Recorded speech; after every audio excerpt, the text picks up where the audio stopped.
From beautiful East Tennessee on the penultimate weekend of the regular season, with one side looking for a third straight win while the other seeks to move into a home field slot in the playoffs. From CHI Memorial Stadium, it's Chattanooga Redwolves and Greenville Triumph. It's USL League One soccer on ESPN Plus, presented by Transcard. I'm Donnie Barnes, and as we look at the current standings, just 2 games left in the regular season. Chattanooga eliminated from playoff contention, but they've won 2 in a row and are having a late season resurgence under new head coach Scott McKenzie. For Greenville, a brutal week of travel, but they're coming off a win in Central California on Wednesday, and after a second coast-to-coast trip in 3 days, they could pass Charlotte and move into 4th place in a home playoff slot if they take all 3 points tonight. One of the individuals experiencing his own late renaissance under Scott McKenzie's new regime is Mael Malongo. He was sensational with this goal against Lexington, and then watch this one from last week's win against Central Valley. First the give and go, he gets it back, look at the spin move, and then nutmegging the keeper.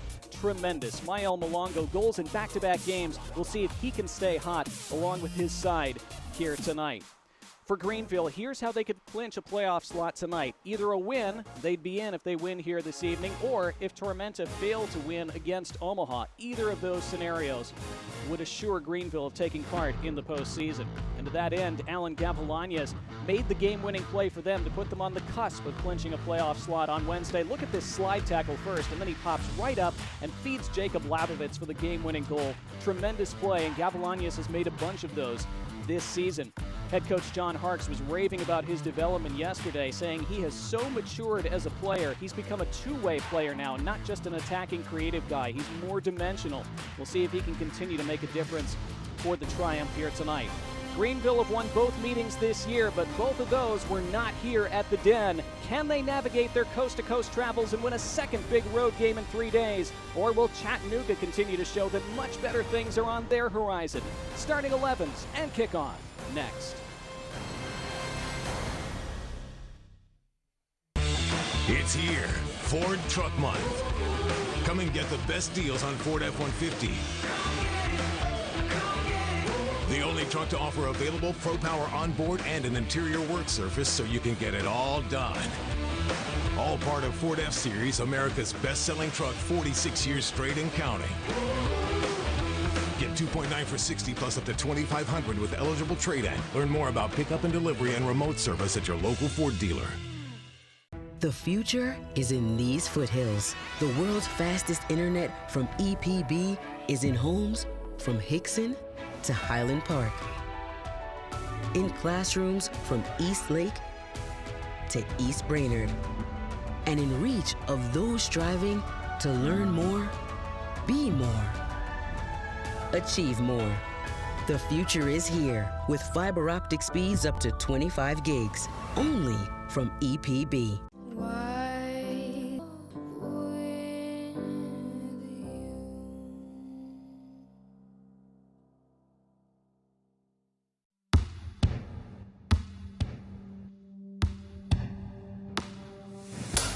There's a beat in all of us.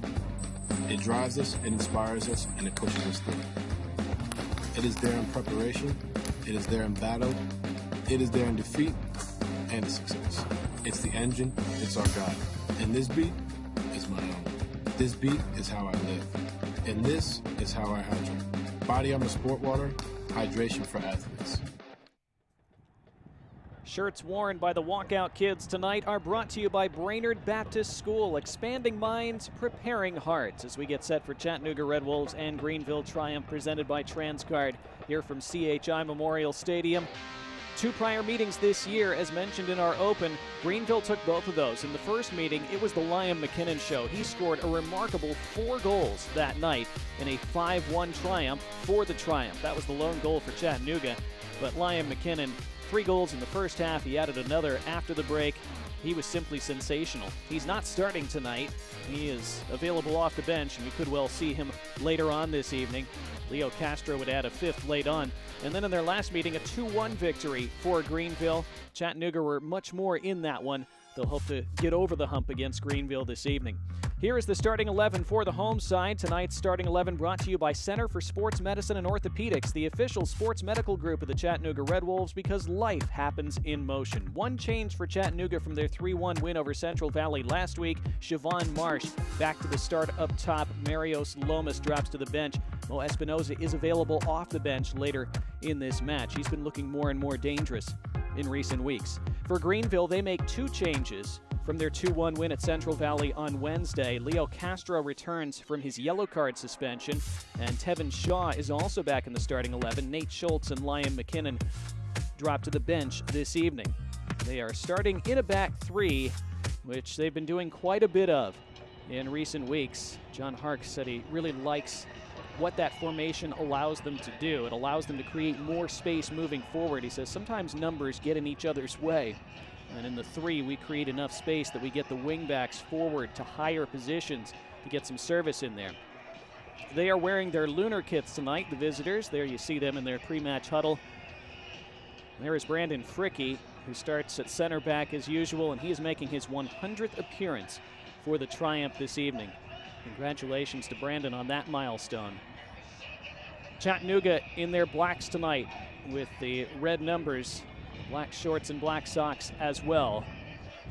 It is the 4th annual Pink Out Night with 100% of this home finale's ticket sales benefiting Breast Cancer Awareness Month and the Mary Ellen Loche Breast Center. So benefiting a great cause at CHI Memorial this evening, and a great game hopefully in the offing. Interesting clash in styles tonight. Greenville, of course, so good at suffocating opponents, especially on the road. Chattanooga attacking in waves lately. Peter Bernardi with our opening whistle, and off we go. Can Greenville pass Charlotte for 4th and move into a home playoff slot, or will Chattanooga continue their late season run of form? You see the records in your top left of the screen. Chattanooga just the 8 wins, but back-to-back victories for the first time this season. And they've won 3 of their last 5 now. Much, much better in recent weeks. Greenville again will clinch a playoff slot with a win tonight, as we have an early offside flag raised against Chattanooga. So either a victory for Greenville, or if Tormenta fail to get a result, or fail to win, that is, against Omaha, with that match starting at the same time as ours. Either Tormenta not winning against Omaha or Greenville winning here would clinch a playoff spot for the 5th consecutive year for this remarkably consistent Triumph club. Jared Mazzola, who had a vital late save to preserve that 2-1 win on Wednesday. You see the home record for Chattanooga. 6 of their 8 wins at home, or 6 of their 8 wins overall, have come at home this year. And there is Scott McKenzie, who was promoted to full-time head coach and technical director just this week. That was announced on Thursday. Tremendous honor for him, a guy who has had great success for the last 3 years coaching their League Two side and overseeing their academy in Park City, Utah. Said he did not put in for the job in the off-season this year. He said the timing wasn't right, but when the need became urgent again this summer, with Jimmy Weekley, the interim head coach, having to step aside to deal with some health issues, he felt the time was right then, and so did the club. And now he is the full-time head coach going forward. First attack for Greenville, pinged into the box, headed along, comes loose. A save made by Aviles, and the rebound is hacked away. And the Red Wolves survive an early Triumph onslaught. Big chance for the visitors to open the scoring just 2 minutes in. The service from out wide, flicked along by Leo Castro, and it fell to Gavilanes, who we highlighted in our open. He's only scored once this year, among the league leaders with 8 assists, so not normally on the finishing end of those. And put it right at Aviles, who still made a good save from close range. Now Gavilanes with the ensuing corner, aiming for the flick on at that near post, put back out, and it will be another one for Greenville. So in a game where we expected Greenville to mostly be sitting deep and trying to frustrate Chattanooga and hit them on the break, it's Greenville on the front foot early. Gavilanes in low to the edge of the box. And the left-footed effort by Aaron Walker charged down, and a chance for Chattanooga to charge the other way. They have numbers on the counter. And Riley Kraft trying to feed Mael Malongo down the right side, and it never reached him. Last-ditch defending under duress by Greenville, and they do enough.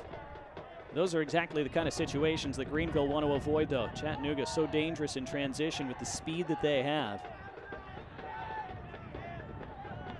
It's been remarkable, the change in Chattanooga's setup and the way they've played over the last month or so under Scott McKenzie. The team struggled mightily to score goals for most of the year. Suddenly they're scoring them in bunches. They've scored 3 or more in 4 of their last 5 games. Gavilanes escaping a shirt tug, and then a shove from Siobhan Marsh, and now the foul. And a free kick for Greenville. Marsh, of course, is the leading scorer with 12 on the year for Chattanooga, but he and his teammates defending here. Aaron Walker earns a throw. You see Tevin Shaw playing on that right side of midfield. He's often played in that deeper lying holding midfield role, but moved to the wing here tonight. He is such a versatile player. It is he who takes the throw. Castro chests it down. Gavilanes wrestles in the corner with Riley Kraft. And Kraft stabs it out. It'll be another throw by that corner flag.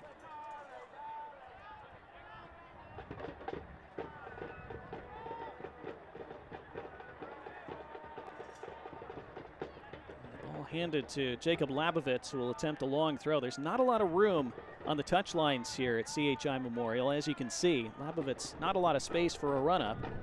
Launches it anyhow into the mix. There's Aviles. Takes it at the second attempt. Select is the official match ball supplier of USL League One and many elite leagues throughout Europe. Visit www.us.select-sport.com for the latest Select products, specials, and more. Select, the player's choice. That one overshoots Mael Malongo, who applauded the effort nonetheless. Malongo did not start for a while this season. Scott McKenzie put him in the lineup 2 games ago at Lexington, and Malongo scored and had a big hand in their rather spectacular 5-3 win on the road. And then an even better performance last week with another goal in the win over Central Valley. Kraft now picking up and combining neatly. And here's Malongo on the overlap. It's Malongo looking to cross. Took a double deflection, it appeared, and it will be a goal kick. And Greenville doing enough with their defending so far, 6 minutes in. There's neat interplay. These are the kinds of triangles that have been forming more and more often for Chattanooga in recent weeks. That was good defending by Brandon Fricke, celebrating his 100th appearance with a nice play there, coming over, denying the cross, and it ricocheted off Malongo last. Scott McKenzie talking about Malongo this week, said he's disappointed Malongo that he didn't kick on this year the way he really hoped, but showing that improvement late on in the season and sending a message that he intends to be part of the picture next year. Here come the Red Wolves now down this right side. Switched across, Malongo with a neat touch to take it. Malongo to his right, then the back heel for Kraft. Riley Kraft blocked out for a corner. More good play by Chattanooga. Aaron Walker with the vital block this time. Corner for the home side, their first of the night. Switching the point of attack really effectively there. Rapapa Menza with a good ball and an excellent take by Malongo, looking like a confident guy with the back heel.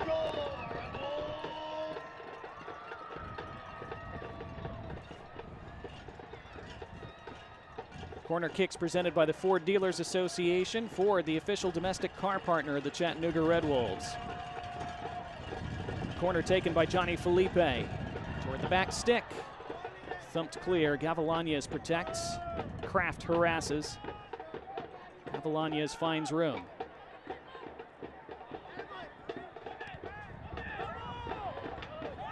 Frantic sequence, but it breaks for Greenville, and they could break from that. That's a good ball forward into the path of Labovitz.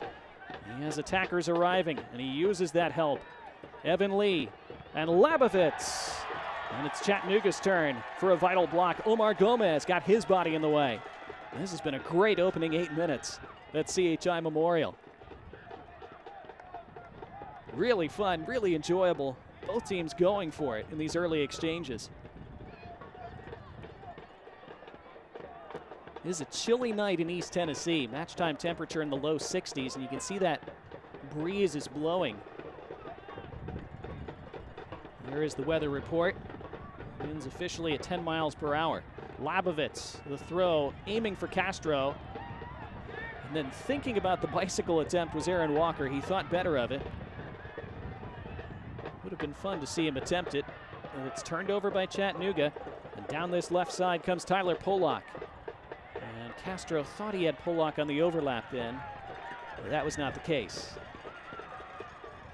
Check out the new 2023 Chattanooga Red Wolves kit along with t-shirts, scarves, novelty items, and much more at ChattanoogaRedWolves-SC.com.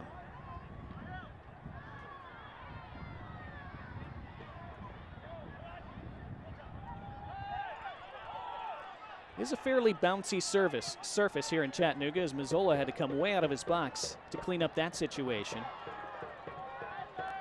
John Hark said this week he and his team really enjoy this surface, even though it is artificial. It is a soccer-specific surface, and a good one. Now, here's Malongo, and it falls on the edge of the box, and the right-footed effort finds its way into the side twine, and Chattanooga draw first bite tonight. The Red Wolves are red hot, and they've inflicted a gash on Greenville's hopes for home field in the playoffs. 10th minute, 1-0.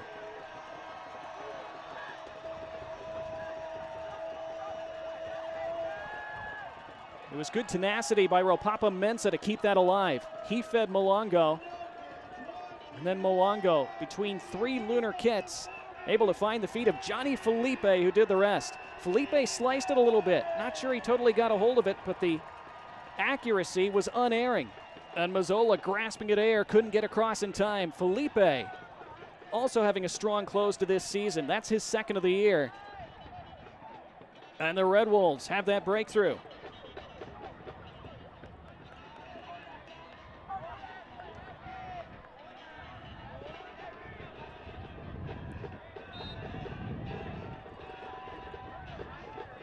Well, it had been a bright start by both teams.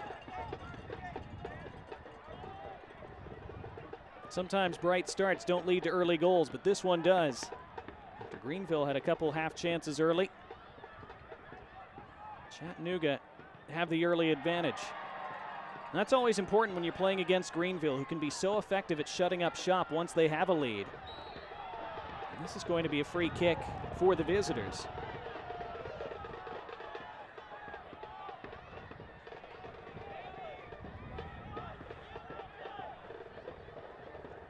Well, Jared Mazzola, who made a flying touch on a late free kick to preserve that 2-1 win at Central Valley on Wednesday. It was hard to tell from the game broadcast that night whether, in fact, Mazzola got something on it. I asked John Harks on Thursday if he did, and Harks said absolutely. It was an incredible save.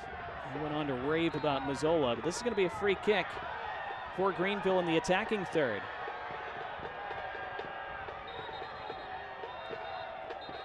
Hear the crowd at CHI Memorial. They and their team disagree with the call, and Felipe looks like he's gone into the book for arguing with it. And that's the first yellow card of the night.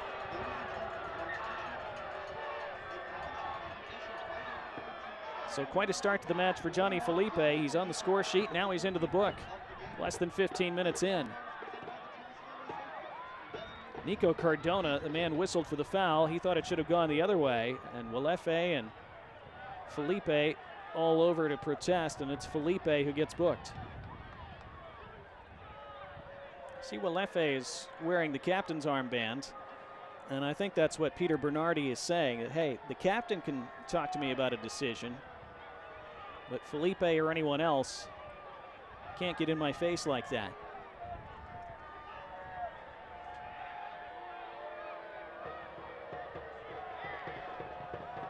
It's always loud here at CHI Memorial. Opposing teams talk about the hostile environment that the fans create here. A well-designed soccer-specific stadium. A chance for Greenville to create something from this free kick. Lobbing it out in the direction of Gavilanes. Here he is again, Gavilanes. Whipping one in with the right. Good delivery. Aviles shields it out of play off a Greenville head last. And a goal kick. Elsewhere, North Carolina FC have taken the lead late in the first half at Lexington. A game with major implications at the top of the table. North Carolina entered play a point behind, or 2 points behind Omaha at the top of the table. Meanwhile, Union Omaha have opened the scoring just now at Tormenta in another massive match in this penultimate week of the regular season. So it's the Owls 1 and Tormenta 0. A bit of confusion briefly there for the Chattanooga back line, but they deal with it before Aaron Walker could pounce. So both North Carolina FC and Union Omaha scoring on the road early in their respective matches. This ball down the right now. Finds Gavilanes again. Gavilanes facing up Riley Kraft. Gavilanes looking to cut to the end line. Still Gavilanes, and he scoops it over the bar. Well, he was able to beat Riley Kraft in that he was able to create a half yard of space for a shot. Kraft was clearly not going to let him cut to the end line. So Gavilanes went the opposite way. It's a pretty good opportunity in the end, although Kraft doing enough to harass him without committing the foul and giving away a penalty. Gavilanes not able to wrap his foot fully around the shot.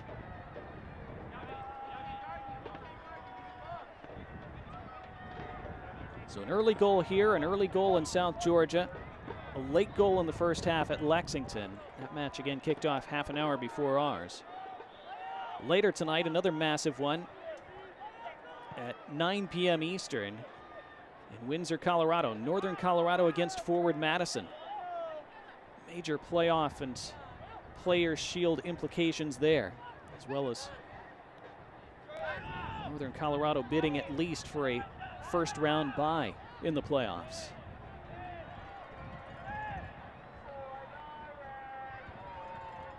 Chattanooga, meanwhile, a quarter of an hour in, a goal to the good, and they switch the point of attack again, that time over hit in the direction of Malongo. And a Greenville throw. Coca-Cola is the exclusive soft drink of the Chattanooga Red Wolves, and Body Armor is the official sports drink of the Red Wolves.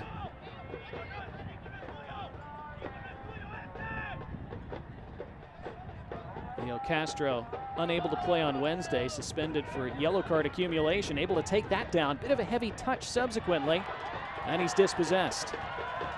Here's one of those transition moments for Chattanooga, using their speed with Felipe. Already on the score sheet tonight. The overlap, and out comes Mazzola. What a vital save. He denies Ropapa Menza, who is in. And Mazzola keeps it 1-0. Back into the mix it goes. Deflected out, corner for Chattanooga. It'll be a second forward corner for the home side. But Ropapa Menza, the second leading scorer for Chattanooga this year. Johnny Felipe, what a good ball that is. Perfect weight, but out came Mazzola. Judged it perfectly. Able to close the angle and smother and make the save. And a little shaken up after the fact as well.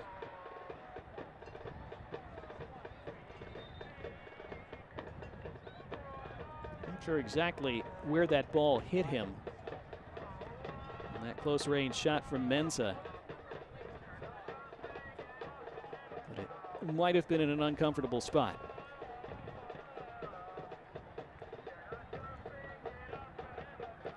Let's see it again. This is such good build-up play by the Red Wolves. Menza, all he can do is get a touch on it. I'm not sure. I think Mazzola looks like he's favoring that left arm or shoulder or wrist maybe. Not sure if the arm came down awkwardly as he went into that slide.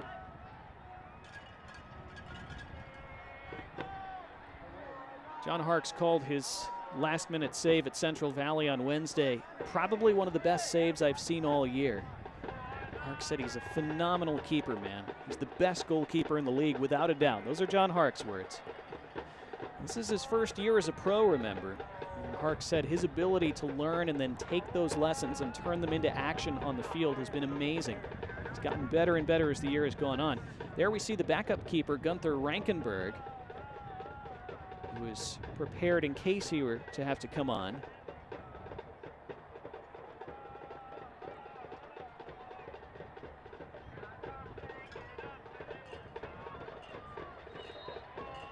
Mazzola stays in. Subsequent corner into the mix. It had to be touched wide by Labovitz. Tricky delivery by the Red Wolves. Took it quickly, took it short, then swung it in. Put it into a really awkward location, and Labovitz had to deal with it without turning it into his own net. Now let's put the ball in the goal. So this will be a third local Ford dealer corner kick for Chattanooga. Greenville right now just hanging on and trying to hang in. Very capable of coming back in this game, of course, the Triumph, but don't want to fall behind by 2 inside the first 20 minutes. Felipe, who's been involved in everything so far for Chattanooga. Another short delivery, this one to Kraft. Kraft's central ball repelled out. Walefe, not quite sure what he was trying to do there.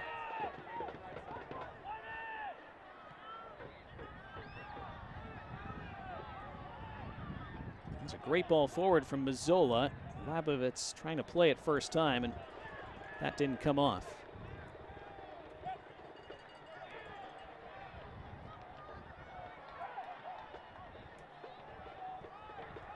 Tyler Polak.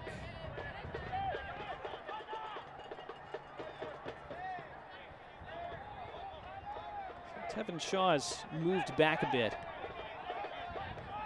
That right-sided position, it appears. Now the charge from Evan Lee, riding that challenge and committing the foul. It was Felipe who slid in. No argument from Lee. Evan Lee, one of those fifth-year players from Greenville, one of those originals. Guilty maybe of the push there. When you look at the replay.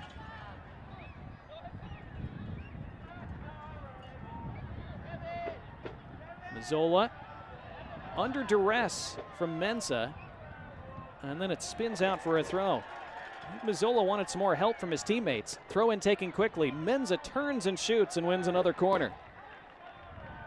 Mensa didn't have a lot of help there, although he did have Molongo crashing in.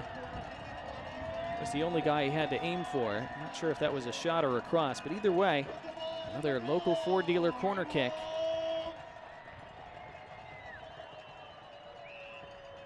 Ford is the official domestic car partner of the Chattanooga Red Wolves. Felipe will take the outswinger from this far side. Hangs it up high. Molongo was hoping it would come down to him. Volleyed away by Tevin Shaw instead. Riley Kraft chose not to go back to his own goalkeeper. Now gives it straight to Shaw, who can start the counter the other way. It's a good-looking ball initially. Headed back, though, for Aviles. Good cover by Omar Gomez, who's made a couple good defensive interventions in these first 22 minutes.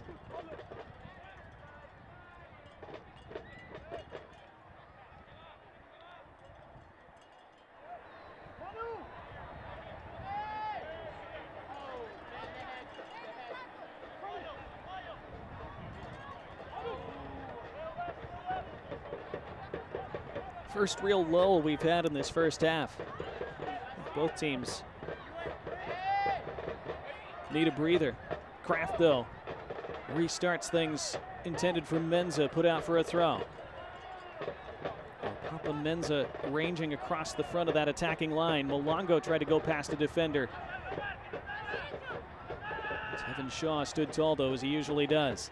And Greenville looking for the outlet.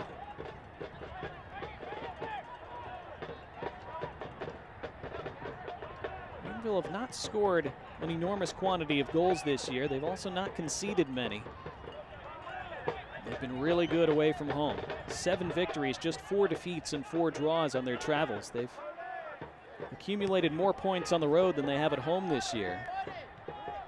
John Harks acknowledged that they have been better on the road this season.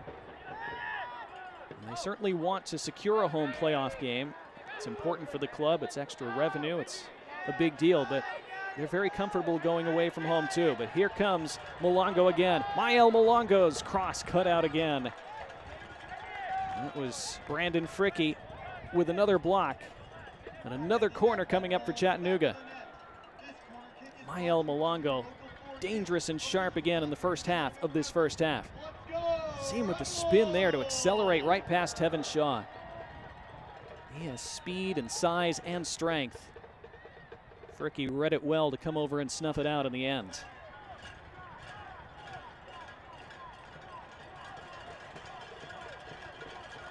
Felipe again. Toward the back post. The header was won by Chattanooga, but Mazzola able to claim.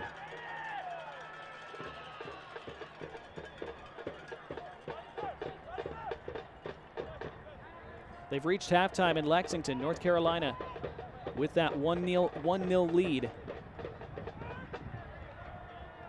Olex Anderson, their leading scorer, with the goal. In South Georgia, still 1-0 in favor of Union Omaha. Steven Dos Santos scoring another for the Owls. He had a hat trick on Wednesday, so that's 4 goals this week for Steven Dos Santos. They're in the 25th minute now. 25th minute here as well. Chattanooga leading thanks to Johnny Felipe. Greenville trying to do something about it. Gavilanes onto that left foot, which can be magical. Tevin Shaw now. Some space to the inside and rakes it across for Polak. Castro leads Greenville with 12 goals this season. Polak and then Pilato. And then it breaks down. Pilato frustrated with Castro.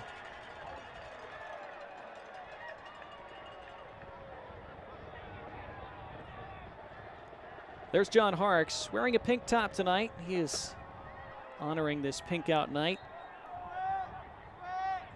Harks, of course, U.S. national team legend, as you likely know. You see the away record.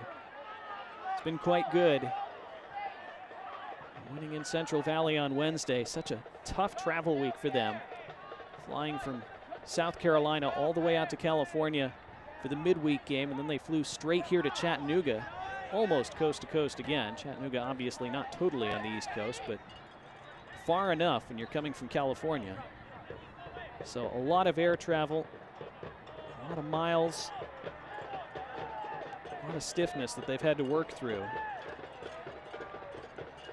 And they had to go the distance against Central Valley on Wednesday. Of course, the ideal scenario for them would have been to score a few first half goals, make some early subs, and cruise through the second half on Wednesday, but that didn't happen. They fell behind in the 60th minute, had to rally back late for those 2 goals, and then had to hang on in the final minutes. So it was a draining game, and they're up against it early here in Chattanooga tonight.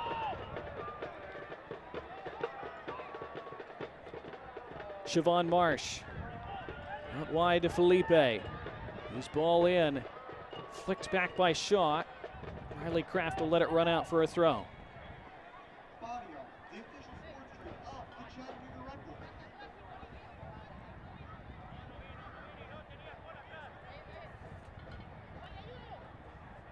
Now Malongo. Almost fell on the edge of the box for Omar Gomez. He was thinking about having a whack. The ball will often stay in play along the touchlines here. You can't count on it running out. Tends to stick and stay. Creates some interesting situations on those touchlines, especially in the close confines with the fans in that first row just a few feet to the side. See a lot of incidents and coming together and bad tempers by those touchlines.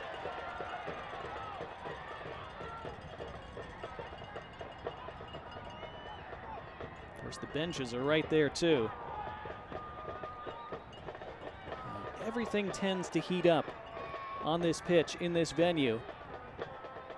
Home side aren't going to make the playoffs this year, but they're hot right now. Winning 2 in a row, leading tonight. Here's Kraft. His cutback. It's 2! Razor sharp Red Wolves. And he loves it when you call him Ropapa. Ropapa Mensah scores his 11th of the year. And Chattanooga snarling in this first half.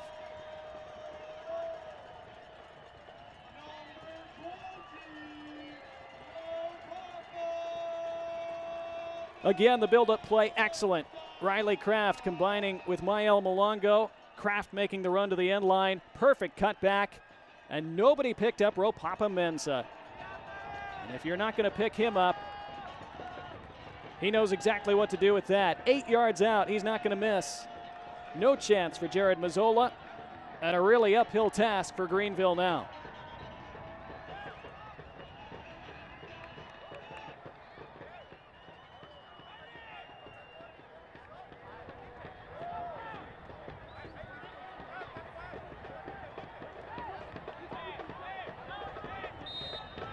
Well, Scott McKenzie said one of his goals when he came in, first as interim manager a couple months ago,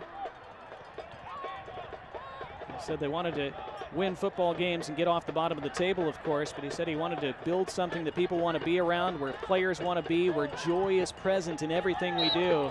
And he said we also wanted to play some exciting football, and for better or worse, we've done that. Free kick here as we're nearly a half an hour in. Chattanooga again scoring multiple goals. That's 19 goals in their last 7 games, and we're only a third of the way through this 7th.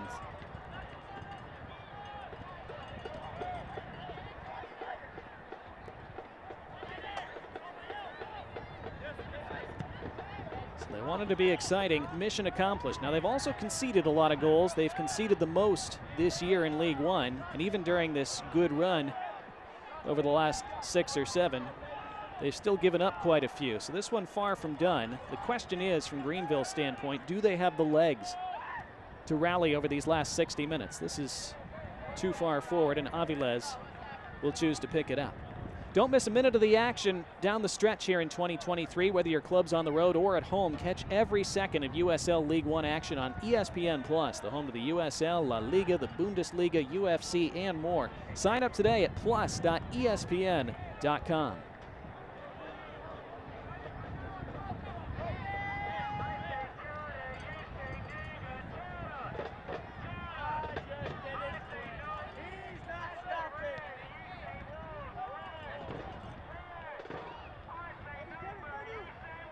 eFootball 2024 is here. Live your dream, rep your team, and play as your favorite USL Championship club. Free to play. Download now.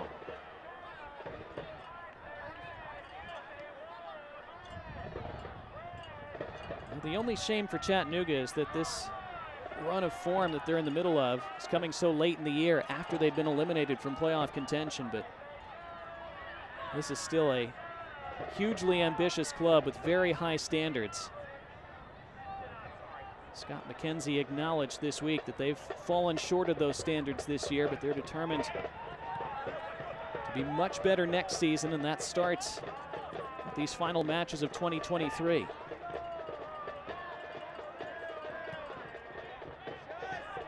McKenzie said on Thursday, look, the reality is 2023 has not been a good year. You go from playing in the League One final last year to being done by October 15th.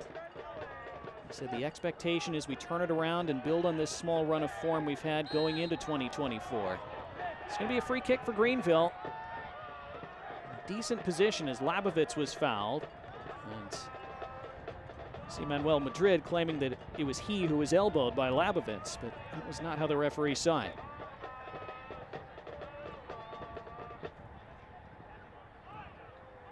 Chattanooga have had to make all kinds of changes to their back line as the year has gone on because of injuries. One of the reasons they've conceded so many goals, that settled back line has not really been a thing for Chattanooga for much of the year. Gavilaña is over this. Gavilaña's pinging it to that far side. Initial header one, into the mix it goes. Greenville were able to win that first ball, but not able to get onto the second. And Siobhan Marsh, Tevin Shaw takes him out, but it was a legal challenge and a needed one.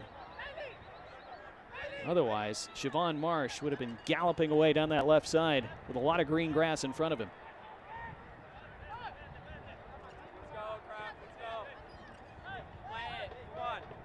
Little moments like that that people will forget, but if Greenville were to rally back in this game, little moments like that make the difference. Now, that's a big if, but certainly possible. You've got to hang in here and find a foothold in this game again. That's wonderful from Siobhan Marsh, though. Here goes Marsh, surrounded by those gray kits, and he's clipped, and a free kick just outside the 18-yard box. Siobhan Marsh showing his magic on the ball, and he's not letting it go.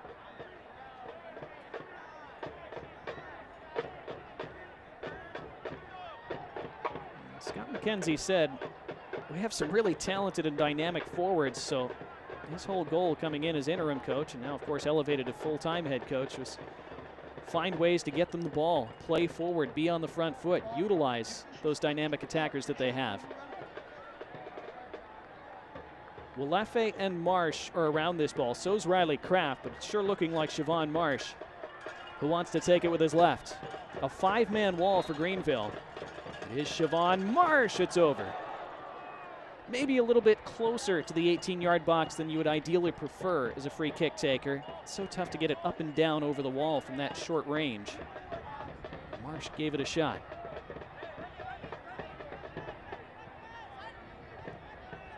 Hit that back stanchion. Even Shaw able to knock that forward. Gavilanes after it, but Manuel Madrid calmly back to Aviles, whose ball out was not very good, and it comes to Castro. Castro able to turn. He's not been very involved in this first half. And that breaks down for Greenville again. Another transition moment for Chattanooga. What a good ball that is. Mael Malongo's on the charge. Malongo working into the middle. Mael Malongo had it blocked. Now Felipe. Trying to feed in Ropapa Menza. Greenville do enough. Now they go on the counter. John Harkes thought they'd have room down the flanks to counter in this game, and Gavilanes almost was able to bend it around the corner, but Manuel Madrid able to hack it out of play before Labovitz could race onto the end of it. Castro now staying strong to keep possession. Much as they've been up against it over the last 25 minutes or so, if Greenville can find the next goal, that could change the whole tenor of this game. See the shots so far.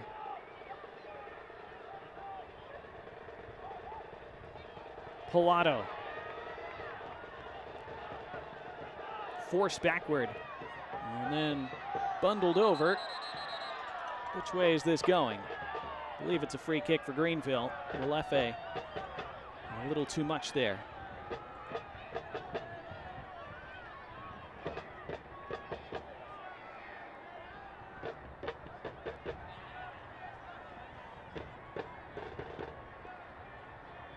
So a chance for Noah Pilato to swing something in.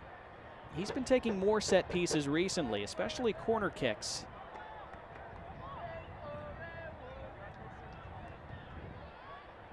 John Harkes said that his delivery has improved a lot this year. He said his accuracy's been fantastic. Between he and Gavilanes, their deliveries have been really good for us. It looks like Tyler Pollock's going to end up taking this. It is Pollock to ping it in. Out comes Aviles, didn't get much on it. Shaw after it. Tevin Shaw off the line. Didn't really get a hold of it, Shaw. Back into the mix it goes. Castro in the vicinity. Finally, it's whacked away. Well, Tevin Shaw, not primarily a goal scorer, and now it's turned over, and here comes Mael Malongo. This is 3-on-2. Malongo into the middle, Pollock away. And then headed out, finally, by Evan Lee. It'll be a corner. Frantic sequence. This is not at all the kind of game Greenville want to be caught up in. They almost were able to grab one back here, though. Tevin Shaw able to put it on frame. It was off the line by Jamie Smith, or excuse me, by Nico Cardona. Jamie Smith is Greenville's number 4, of course. Cardona wearing the number 4 for Chattanooga. He's been in that center back spot for a while now, as we see this local Ford dealer corner kick for Chattanooga at the other end. Taken by Felipe. And Mazzola punches clear. Kraft kept it in play and whistled for a high boot apparently, or no, player down in the Greenville box. Chattanooga frustrated the play was stopped, but perhaps some concern about head contact on Leo Castro.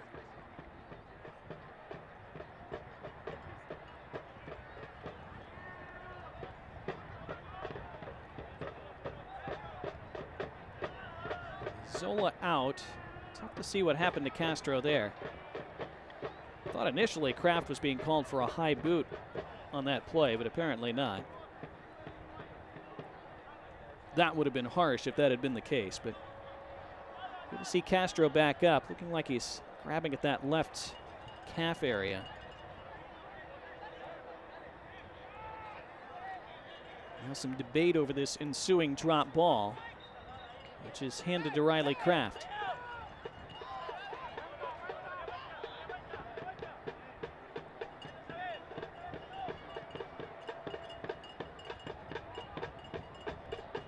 That's a neat overlap. And now the left-footed strike flies over the bar, sliced wide. As Siobhan Marsh, again, wriggling his way into that pocket of space between the lines. He's capable of scoring from there. The combination play from Chattanooga in this game has been terrific. That time it was Gomez feeding Marsh. Made that nice little run to find that bit of space. Open up that shooting opportunity. Labovitz wanted a foul, didn't get one. Shaw able to step in front of Malongo. Further forward, Labovitz shielded it off, but couldn't find a teammate with it. Player down behind the play for Chattanooga. Now play is stopped 40 minutes in.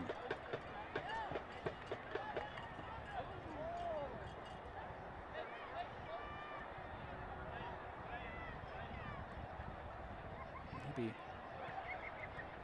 a cramp issue for Nico Cardona, who made that goal line clearance from Tevin Shaw to preserve the 2-0 advantage a few minutes ago.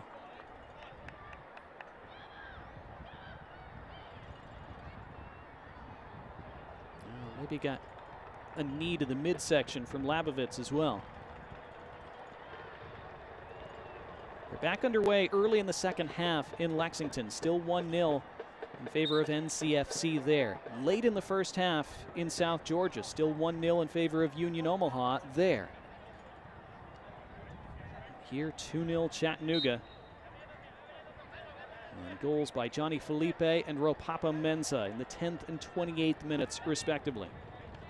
So as things currently stand, you see the scoring summary there in this game. As things currently stand, in the live standings or the live table, Union Omaha would still be 2 points ahead of NCFC for top spot in the league.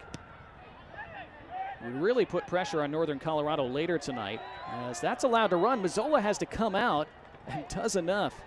Again, that ball hanging up on this artificial turf, not bouncing as far as players thought it might, creating some issues. This will be a Greenville throw, and they're attacking third. They take it quickly, wanting to pull something back before halftime, and they certainly have time to do so.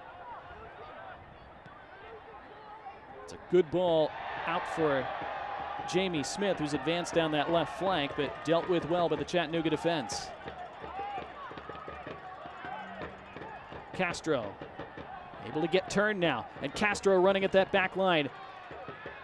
Bit of a loose ball back though, and a lot of those balls in the final third just slightly off. The precision not there for Greenville tonight. Then Riley Kraft wipes out. You see the frustration from Gavilanes.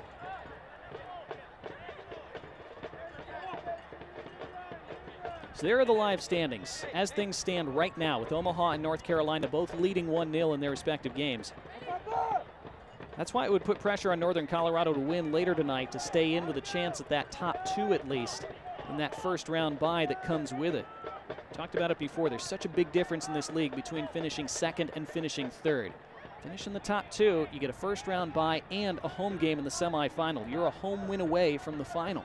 But if you finish third, then you have to play in the first round. You'd have to win 3 games to win it all. And you'd have to go on the road if you win that first game. You'd have to go on the road for the semifinal at least. And possibly the final also. So you want to finish in that top two. Of course, you want to win the Players' Shield, the regular season title. All three of those teams still currently have a chance to do that. Here's 5 through 8. Right now, Greenville losing, so they'd still be on 46 points.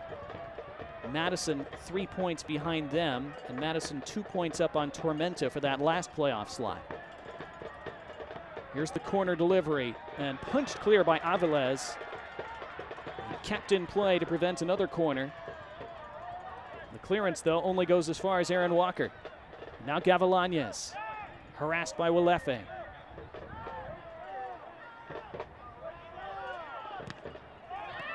And then intercepted. Chattanooga can look for the counter. Siobhan Marsh is on the run. But he was marshaled by Tyler Pollock. And then turned back over and clipped by Tevin Shaw. It was Pedro Hernandez, and that'll be a card for Shaw. First card of the night for Greenville, presented by the Tennessee Highway Safety Office. All replays tonight presented as always by Rodriguez Dentistry. Tevin Shaw, I'm not sure if that was deliberate from him. I think he just lost his balance, but either way, Pedro Hernandez was well past him, and he brought him down. So an attacking free kick in the final minute of the 45. In from Felipe. Shouts for handball from Chattanooga. Kraft. Marsh. Walefe. 4 minutes to be added on at the end of the half. Malongo. Watched by Castro. These are two big bodies going head to head. Malongo keeps it. Walefe. This is where you want to manage the game a bit if you're Chattanooga. They want to attack at all times. This is Twin Peaks stoppage time, of course. As Hernandez with the touch, but then the cross, not what he hoped, and a goal kick. Stoppage time is brought to you by Twin Peaks. Stop at your local Twin Peaks today.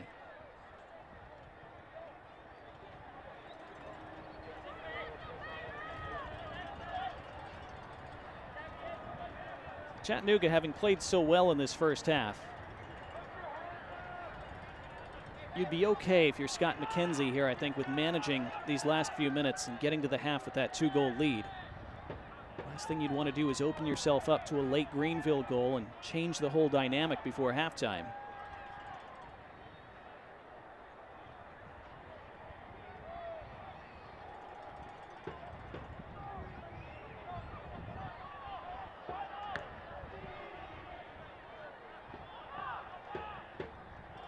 Greenville construct something before the break. Not like that.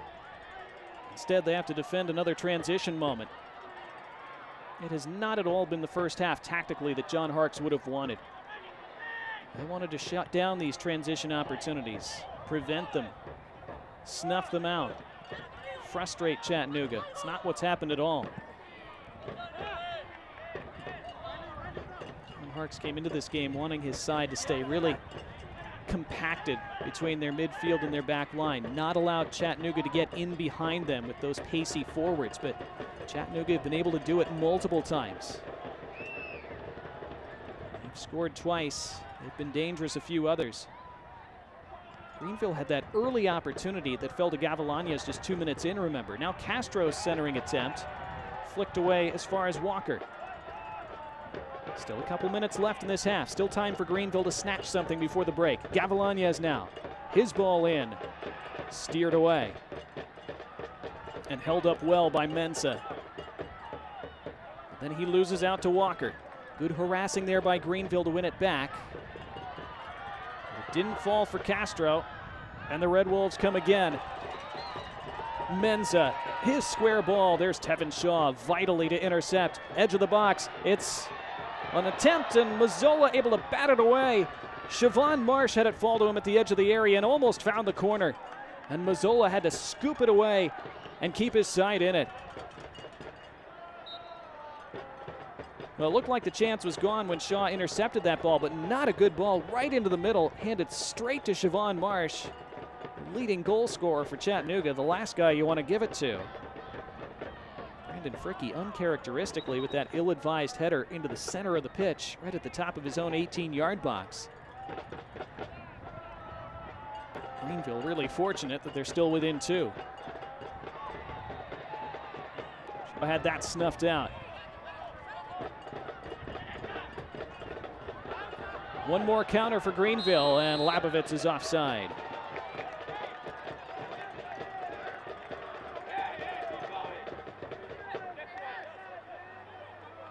Well, a frustrating half for the visitors. A nearly ideal one for the home team. There's halftime. Goals in the 10th and 28th minutes from Felipe and Menza have the Red Wolves in a commanding position with 45 minutes gone and 45 to go.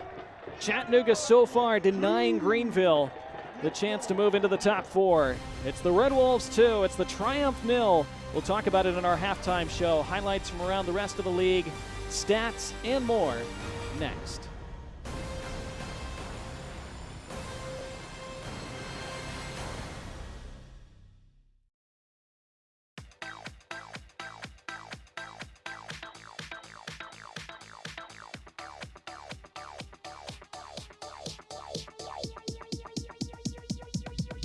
I need to try it first. It's here, Ford Truck Month.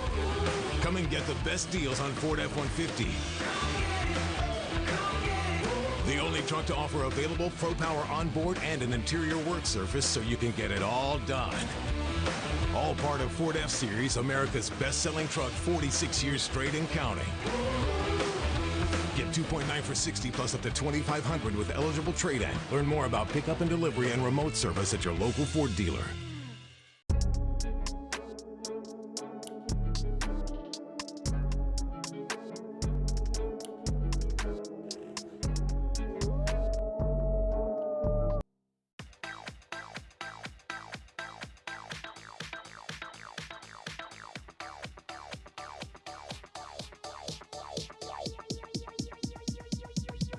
I need to try it first. I drink and drive all the time. Sir, you've been in a serious crash. I need you to head out, okay? What's your name, sir? Where you are right now? Halftime is brought to you by Outlaw Beer, Mile High Light Beer. Find your wilderness. Chattanooga looking very much at home here at CHI Memorial in their home closer for the year. 2-0 they lead Greenville Triumph at the break. Time now to take a look at highlights from around the league over this last week. And with those, here's Jack Edwards. We've got 3 games to catch you up on this week. First off, it's going to be Omaha taking on Charlotte at home. We'll see what's happening in this one. It's going to be a first half attack. Omaha trying to push themselves back to the top of USL League One, entering the day in third. Dion Akoff, good ball in the box, great finish from Joe Gallardo. Just puts that one in with the left foot, makes things 1-0 early on in this one, 20 minutes. Just a powerful finish and a celebration in that far corner, able to open things up at 1 goal. So that was in the 20th. This is the 21st minute.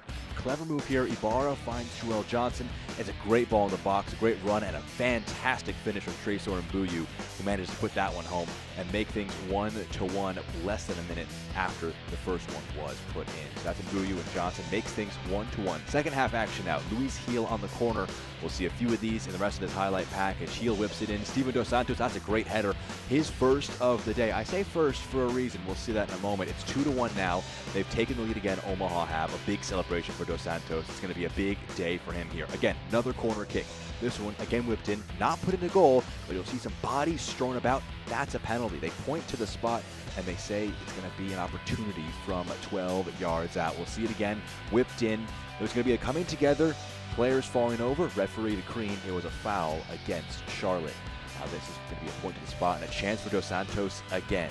He's already got one from the corner. From the spot now, he makes it 3-1 with his second goal of the day. Puts that one in the bottom left corner, dispatches that one very, very effectively, celebrating with an assistant coach for Omaha. That's 3-1. They got the insurance goal. Why don't I get one more just for good measure, try and head into the end of the match in a very positive vein. Nice run from Dos Santos, top of the box. That's his hat trick. 3 goals for Dos Santos. Omaha, they go top. They got a chance to clinch the Players' Shield this weekend if results go their way. Well, that's a 4-1 win on Wednesday. A big one for Omaha at home. Now, also at home, Fuego taking on Greenville, also on Wednesday, as you see on your screen. It's going to be first half here, whipped into the box, just absolute chaos in front of goal. In the end, Alexis Cerritos, the man who scrapes it across the goal line, and they have an opener, Fuego do. They're bottom of the league, but they want to try and disrupt Greenville's playoff hopes. Making things a bit uncomfortable for them the last few games of the season. That one knocked in by Cerritos. There's going to be a really effective response, though, by Greenville on the road against a team that has struggled to see out points. They're going to have to see what they can do here. Throw in, quickly taken.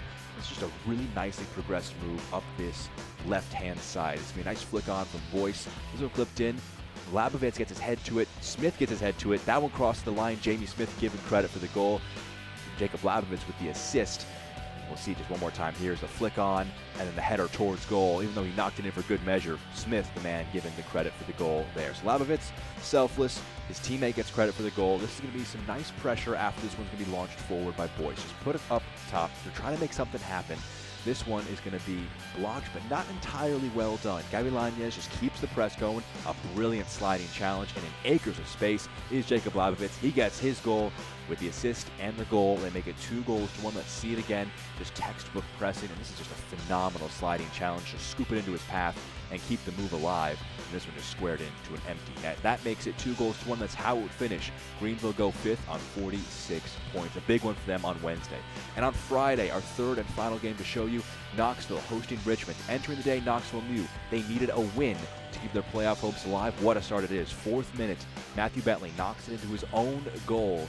This is going to be just 4 minutes into it. Knoxville take an early lead. Big positive moment for them.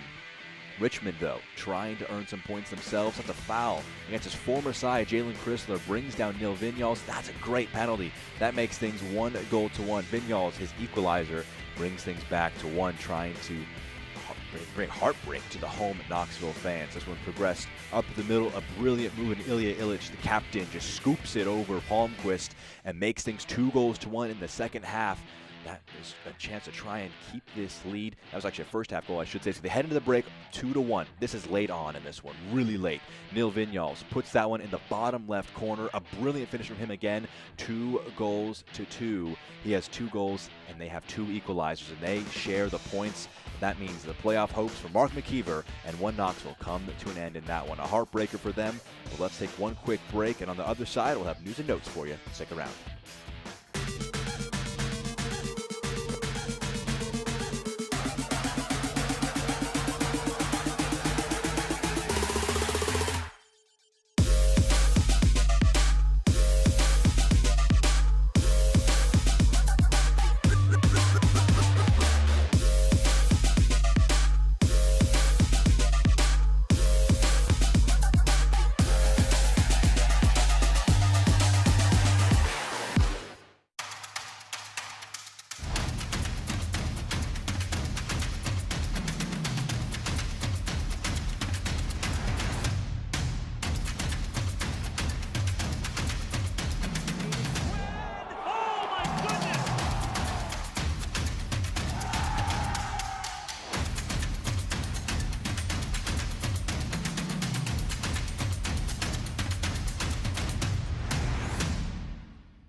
We all have goals. But let's be honest, most of us aren't going to be professional athletes. But if your goal is to finish your degree, we can help. Come to a university that puts your goals first. Bellevue University, your partner in finishing goals.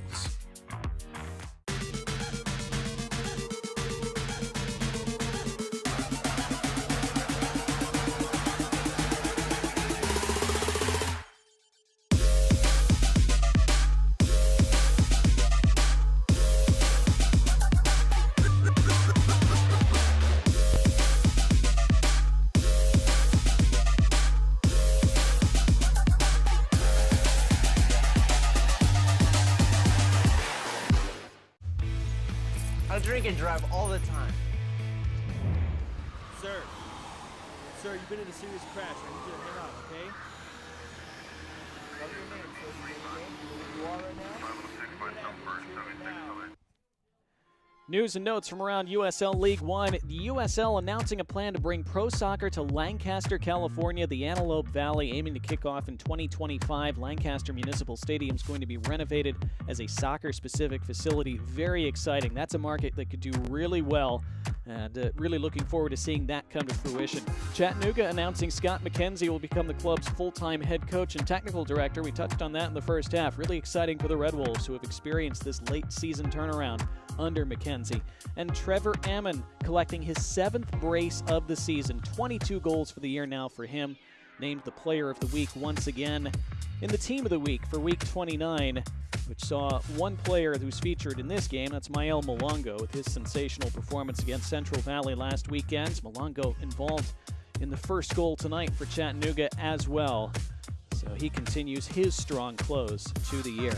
Our scoreboard from around the rest of the league on Friday. Knox with a 2-2 draw. Disappointing for them. They were officially eliminated from playoff contention. Richmond still haven't won in 14 games, but it was a good road performance by them to come away with a point. In progress, Union Omaha leading Tormenta 1-0 at the break, and they're in the 74th minute now. NCFC trying to hang on the road at Lexington with that 1-0 advantage thanks to an Olex Anderson first half goal. North Carolina trying to stay in touch with Omaha at the top of the table. Later tonight, that big one between Northern Colorado and Forward Madison. NOCO will probably need to win to stay in with a shot at that top 2 in a first-round bye. And Forward Madison will need to win possibly to clinch a playoff spot, or if Tormenta were to rally in the second half against Omaha, they might have to win to stay in front of Tormenta for that 6th and final playoff spot. Next Saturday, Charlotte takes on Tormenta, Greenville and Lexington, Richmond and Fuego. Forward Madison closes against Union Omaha, and NOCO against Chattanooga. Next week, the last week of the regular season, it will be decision day. All those playoff seedings and playoff spots will certainly be determined by the end of next weekend. When we come back, highlights and stats from the first half of our game with Chattanooga leading Greenville 2-0. More next.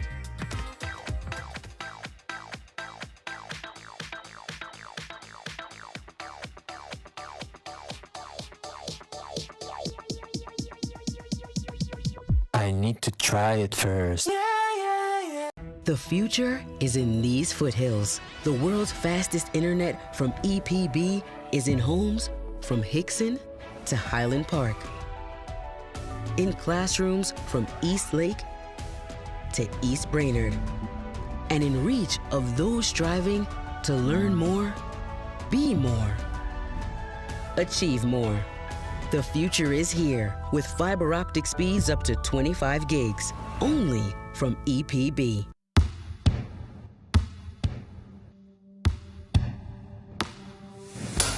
There's a beat in all of us. It drives us, it inspires us, and it pushes us through. It is there in preparation, it is there in battle, it is there in defeat, and in success. It's the engine, it's our guide. And this beat is my own. This beat is how I live. And this is how I hydrate. Body Armor Sport Water, hydration for athletes.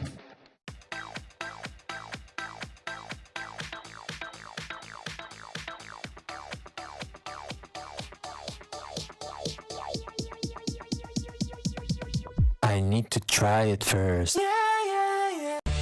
It's here, Ford Truck Month. Come and get the best deals on Ford F-150. The only truck to offer available Pro Power onboard and an interior work surface so you can get it all done. All part of Ford F-Series, America's best-selling truck 46 years straight and counting. Get 2.9 for 60 plus up to $2,500 with eligible trade-in. Learn more about pickup and delivery and remote service at your local Ford dealer. Our Outlaw Beer halftime winding down in Chattanooga. 2-0 the Red Wolves lead Greenville. Let's see highlights from that first half with the home side mostly dominating proceedings after the opening few minutes. In the 10th minute, it was the opening goal as Chattanooga, on an initial bouncing ball, where Papa Menza had been dispossessed, but then it fell eventually to Mael Malongo, and Malongo A deflected ball, it fell kindly to Johnny Felipe. I'm not sure Felipe totally meant that, but boy, the accuracy in the end was perfect into that side netting. Mazzola couldn't quite get there. Johnny Felipe opened the scoring in that 10th minute. And just 11 minutes later, it would be 2-0, or I should say 18 minutes later in minute number 28. Ball found Riley Kraft in all kinds of space on that left side. And then it was Malongo, and Kraft went on the run and was able to get the wrong side of Gavilanes. And his cutback perfectly into the path of Papa Menza, who was not picked up. Rare mental lapse by Greenville on their back line there, leaving Menza all alone just outside the 6-yard box. That's a cardinal sin. And Menza with his 11th of the year. Cue the smoke. Cue celebrations for the home side, who had a terrific first half with 10 shots, 4 of them on target. Greenville actually outpossessed them, but Chattanooga able to make far more of their possession. 1 yellow card either direction. Tevin Shaw for Greenville, Johnny Felipe in the book for Chattanooga. Something to keep in mind in the second half.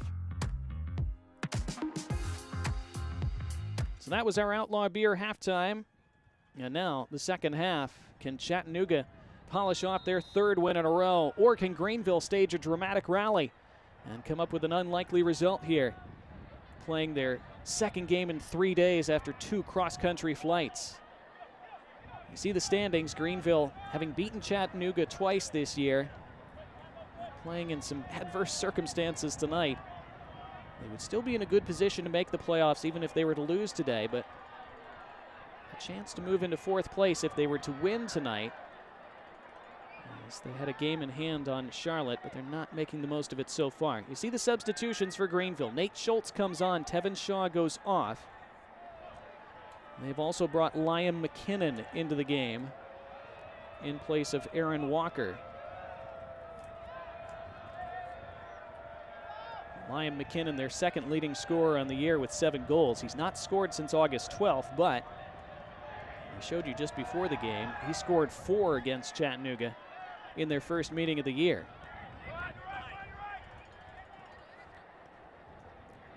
There's that scoring summary. Felipe in the 10th, Menza in the 28th.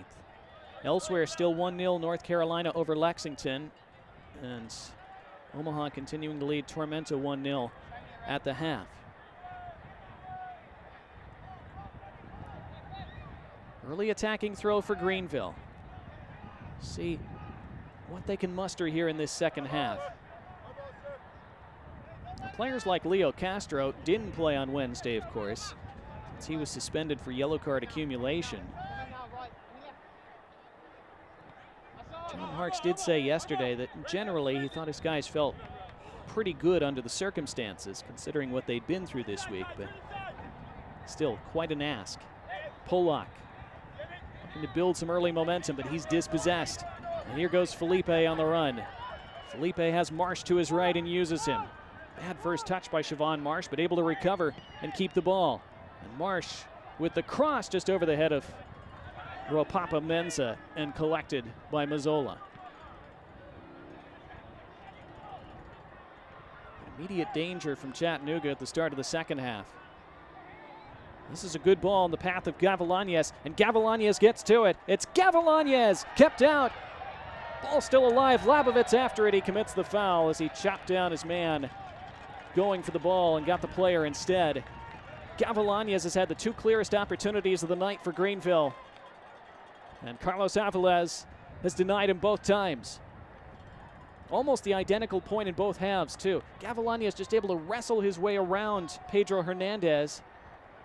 Avilés had that near post covered, though. The ball did carry Gavilanes a bit wide, so not a ton to aim for with Hernandez still on his right shoulder. But Avilés made a save on Gavilanes almost exactly 2 minutes into the first half as well. That was when it was still 0-0. Could have changed the whole feel of that first half if Gavilanes had been able to convert that early chance. More difficult finish this time. Avilés again equal to it.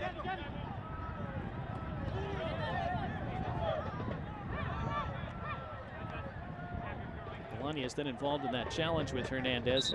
Comes up holding his head.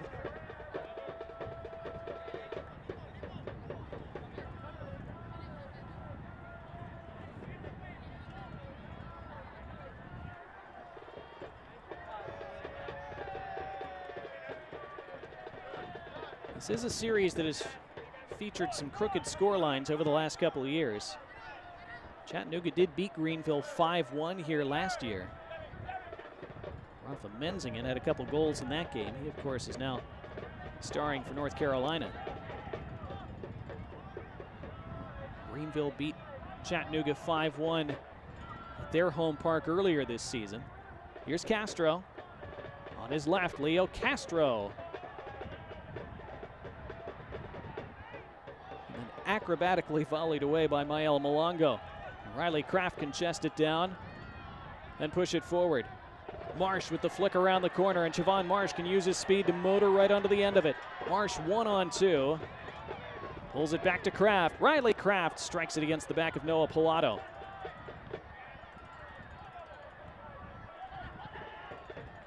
Chattanooga with Walefi in possession now. Starting the second half much the way they ended the first. Riley Kraft's been excellent. He's been in the middle of everything for the Red Wolves. Steered back well to Mazzola.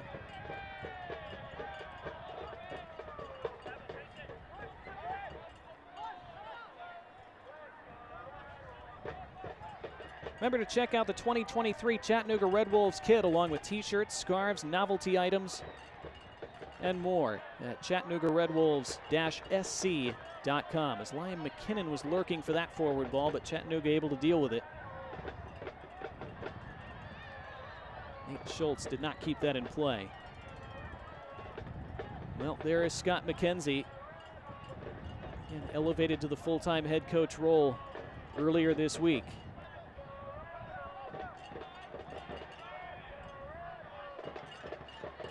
They have played some thrillers lately. Had the 5-3 win at Lexington. They had a 4-goal game as well. 2 so far tonight. Here they go again down this left flank.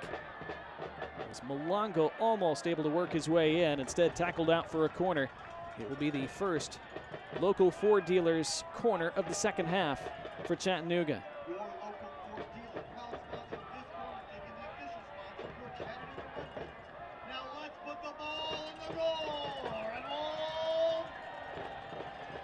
And the 84th minute in Lexington, still 1-0 NCFC. Here, Chattanooga trying to put this one to bed early in the second half. In from Felipe, and flicked wide. It's a good delivery. Must have come off a Greenville head last.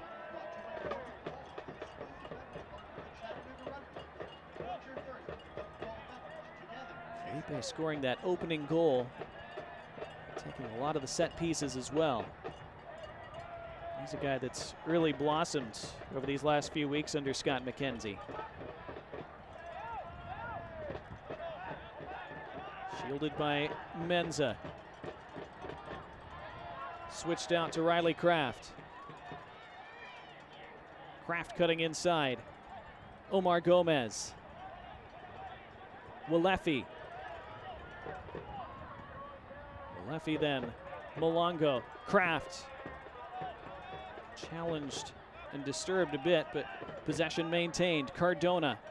Marsh. Neat flick. Siobhan Marsh again. Good spell of possession here by the home side as they probe for that third goal.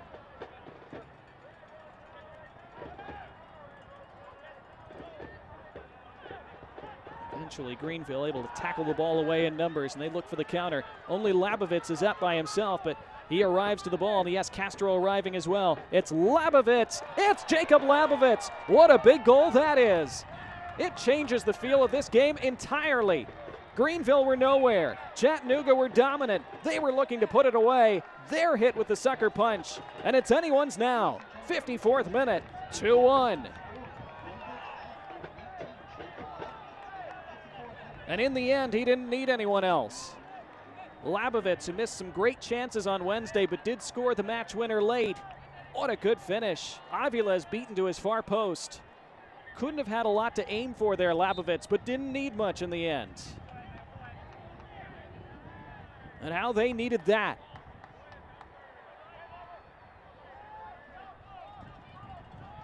Those tired legs and tired minds will feel a bit rejuvenated now.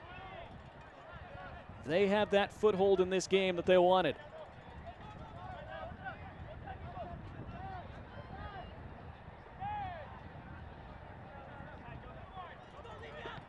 Well, now then, it's a fascinating game.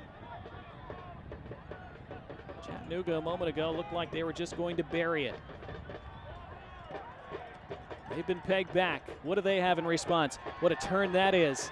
Menza looking to feed in Siobhan Marsh. Nearly. But a bit too heavy.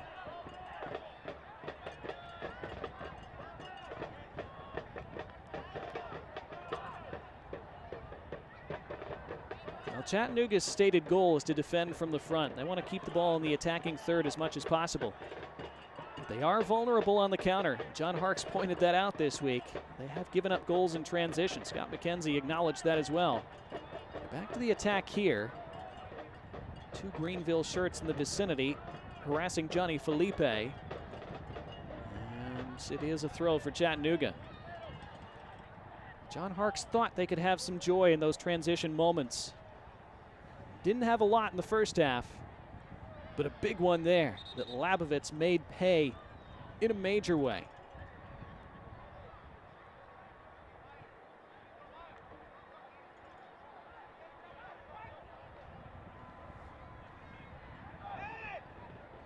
Chattanooga want that goal back. Cardona stabbed in back post. Good header away.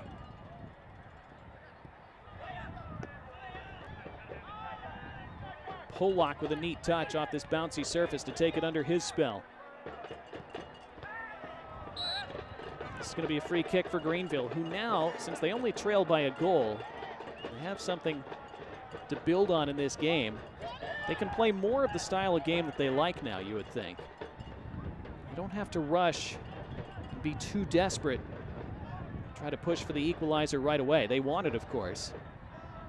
They don't have to throw too many bodies recklessly forward.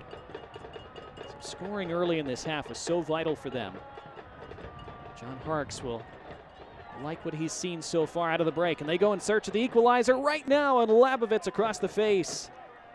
He had Gavilanes somewhat close, but not able to close fast enough on that cross. If indeed it was a cross, it's a goal kick, that much we know.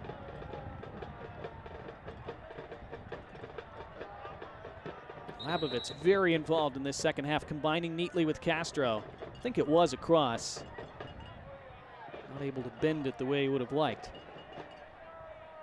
Well, if you can't watch the match, turn on SiriusXM FC 157, North America's only 24/7 source for engaging soccer talk, including USL All Access, Tuesday nights at 7 Eastern. Plus, hear live matches from the USL, MLS, English Premier League, and more. All on SiriusXM FC 157 and the SXM app. Chattanooga trying to spring one of those counters, but that's over-ambitious.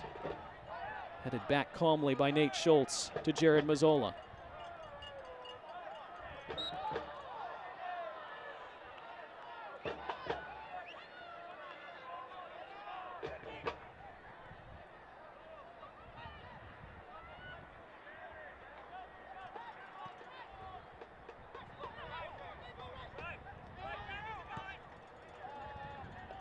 Here go Greenville now down this left side. Gavilanes racing after that, but too much on it in the end.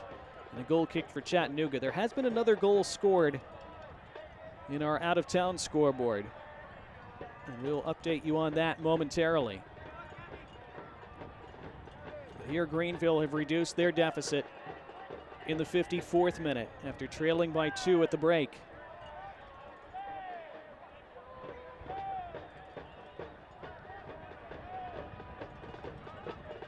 See Labovitz in the 54th after Chattanooga scored twice in the first half. That's a nice switch of play out to the left. Lots of space there for Malongo.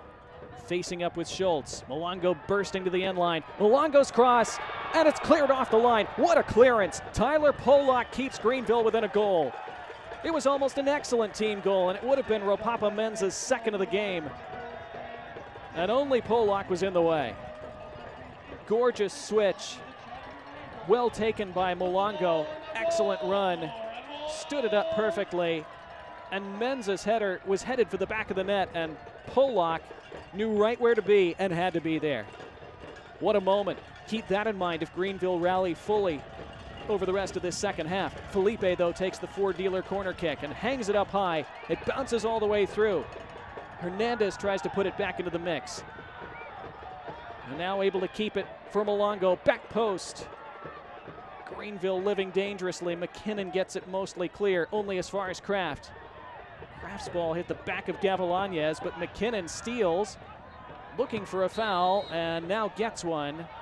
And that frantic sequence comes to a close. Wow.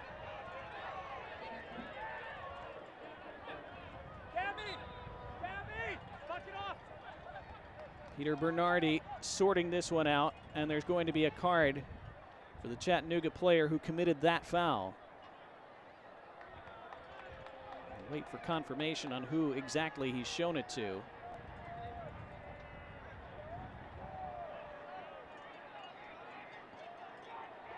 So we're an hour in. Chattanooga with this 2-1 lead.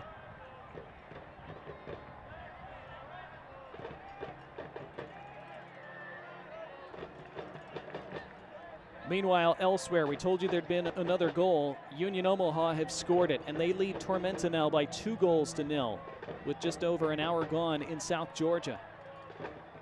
So Union Omaha, having finally moved to the top of the table on Wednesday with their 4-1 win against Charlotte, they mean to stay there. They're in position to do so with a half hour left in that one. Still 1-0 North Carolina in stoppage time at Lexington as they try to stay in touch. Heaved in by Labovitz, flicked on back post, and Kraft was in the right place. Labovitz swings it back in. Edge of the box now. Back in it goes. There's Castro. There's 2-2. They've turned it completely around. 2 goals out of the break. They were dead and buried at halftime. They're right there now. A chance to wrap up a playoff spot if they win tonight. It looked unlikely 10 minutes ago. It's very much in play now. 2 goals each at CHI Memorial with half an hour to play.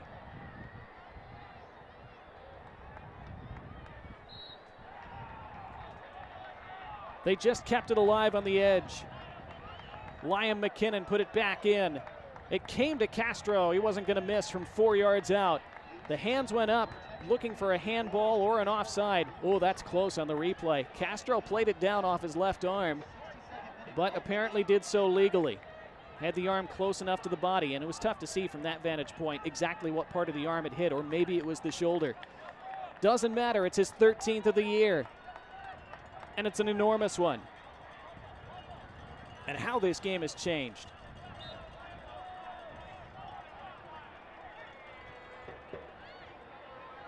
Chattanooga go right to the attack from the ensuing kickoff. Spinning was Felipe, but defended away by Greenville. What a rally by them so far.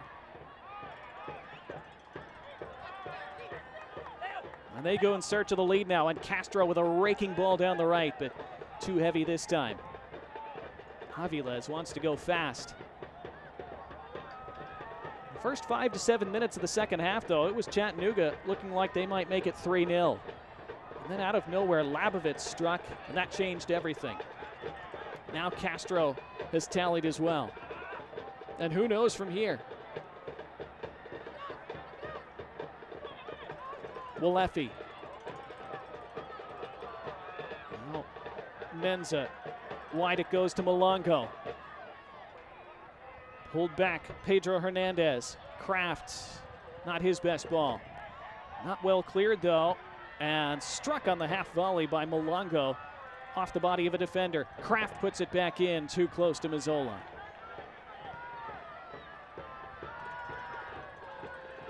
It is frantic. It's Labovitz, one-on-one with Cardona, who wins that battle and needed to. It's a track meet. It's great for a neutral. It's Marsh. Now Kraft. Kraft all the way through. and over and out. And everyone can breathe for now. Omaha have scored again. They lead 3-0 now at Tormenta. We're in the final moments at Lexington, still 1-0 North Carolina FC. The Owls look as though they're going to win for a 12th time in 13 games. Doing a quite dramatic Tormenta comeback over the last 25 minutes there in South Georgia.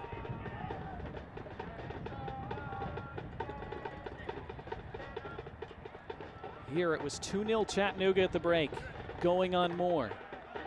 Now it's 2 each, going on who knows.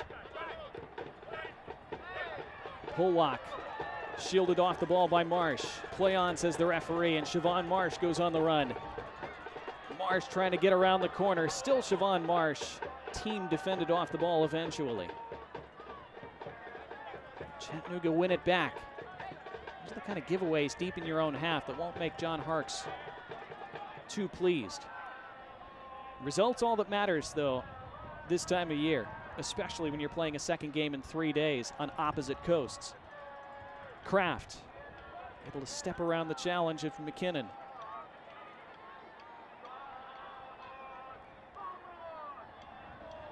Malongo looking to get turned, and that came off him last. Schultz stood his ground.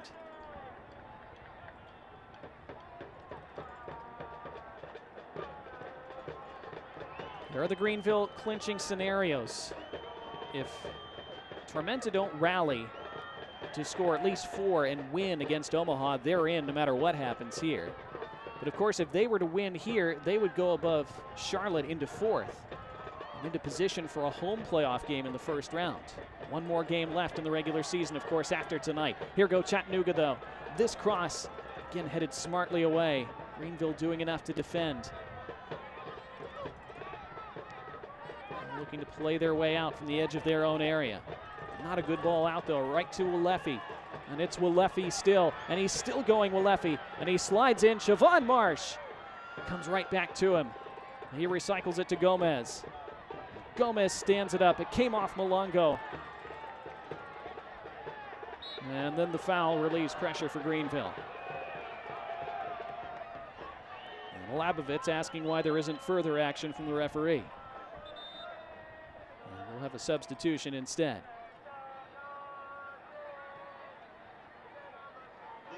Chattanooga are going to make their first change. Marios Lomas will replace Ropapa Menza. Marios Lomas has been the 3rd leading scorer for Chattanooga this year. He's been dangerous up top. He started their last game against Central Valley, coming off the bench tonight, hoping to help Chattanooga back into the lead. Papa Menza scored their 2nd goal in the 28th minute. It was a productive night for him, but his night comes to an end.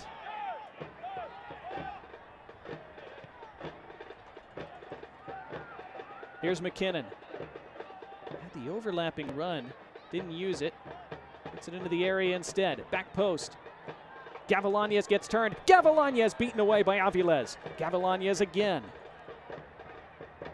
Gavilanes standing it up. Aviles flapping at it. Kraft able to clear back stick. Gavilanes causing all kinds of problems for Chattanooga's keeper, but Riley Kraft in the right place to help out.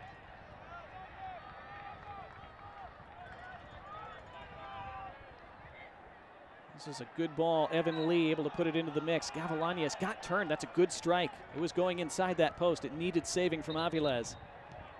Free kick now for Greenville.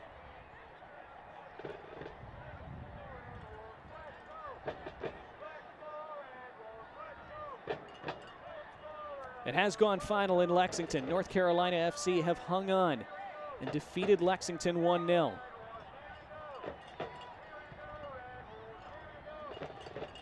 Free kick, meanwhile, straight to the feet of Gavilanes. And Gavilanes standing it up, back post. Castro wins the header, but straight to Aviles.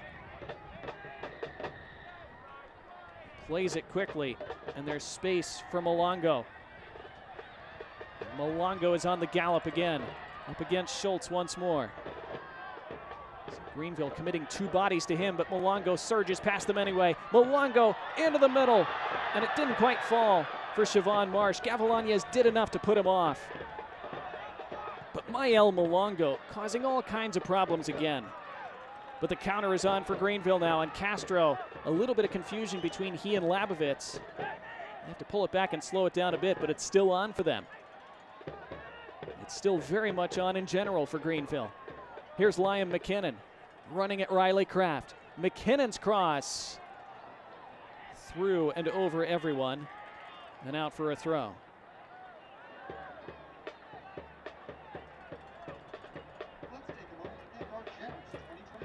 Well, again, if you're a neutral, this is a ton of fun. If you're a fan of either of these two teams, maybe slightly less so, a little more nerve-inducing, but hopefully still fun nonetheless. Say hello to Greenville fans who are at their watch party tonight. I'm sure you're enjoying the second half a lot more than the first. How will these last 20 minutes go? Here's Castro striking from distance. Came off ahead and then it's sliced out. Leo Castro can hit them from there. Appeared to hit it pretty well. Here are the live standings again. Right now, Greenville earning a point as things stand. That would put them on 47. Again, they clinch a playoff spot if Tormenta don't score 4 and turn around their 3-0 deficit and beat Omaha tonight. So it looks like they're headed for assuring themselves of a place in the postseason. The main question will be, what seed will it be and where will it be? On the road or at home? Labovitz with that long throw. Defended well enough. It will be a corner though.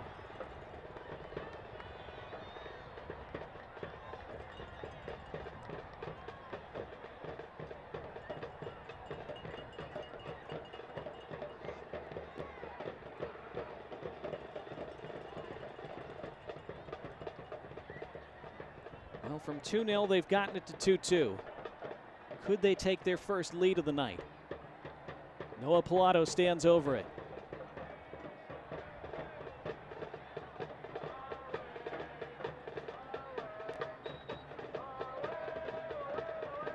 Piloted in by Pilato. Good defensive header. It was well won by Manuel Madrid. But back to Pilato again. Pilato uses Gavilanes, and Gavilanes stands it up. Out comes Aviles. He wastes no time with his punt. Greenville had it covered, though. Here they come again, McKinnon and Labovitz. And that finds its way to Pilato and Gavilanes. Pilato on the overlap. Gavilanes keeps it himself. Centrally, wanting a free kick, they don't get it. Omar Gomez took it away. Mael Malongo, that's good defending. Evan Lee made sure Malongo didn't get away. Here comes Mo Espinoza, meanwhile, for Chattanooga as they make their second change of the night. Ladies and gentlemen, your attention, please. He will replace Siobhan Marsh. So both of the starting strikers have been subbed off now for Chattanooga.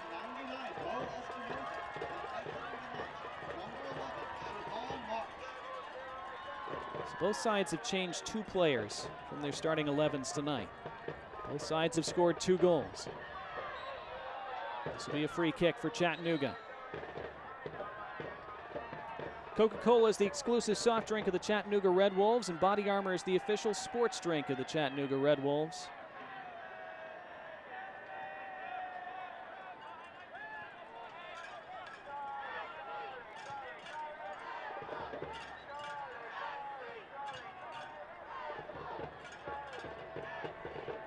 Space for the Red Wolves to attack down this left flank. Toward that back stick, but Mazzola is right there.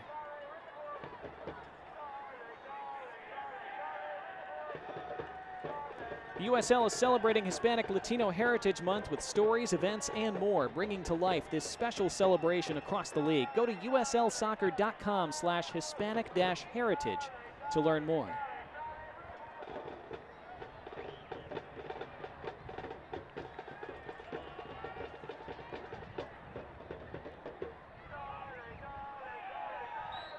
Collision there and a free kick for the visitors, and they want a card. You see John Harkes over on the touchline on the far side. You saw him holding up the fingers, counting the number of fouls he feels have been committed. Evan Lee was dumped to the turf. Johnny Felipe, who is on a card, remember. That's especially why Greenville are insistent that that should be another, that he should walk, but that's not how Peter Bernardi chooses to call it. John Harkes in the ear of Gloria Resendez Martinez, the fourth official tonight. But here's Liam McKinnon. Somehow it reaches Evan Lee, and Lee scoops it into the mix, and Aviles is able to collect in front of Jamie Smith. He scored on Wednesday against Fuego to ignite that Greenville comeback. Remember, Greenville trailed 1-0 in the second half on Wednesday and rallied to win 2-1.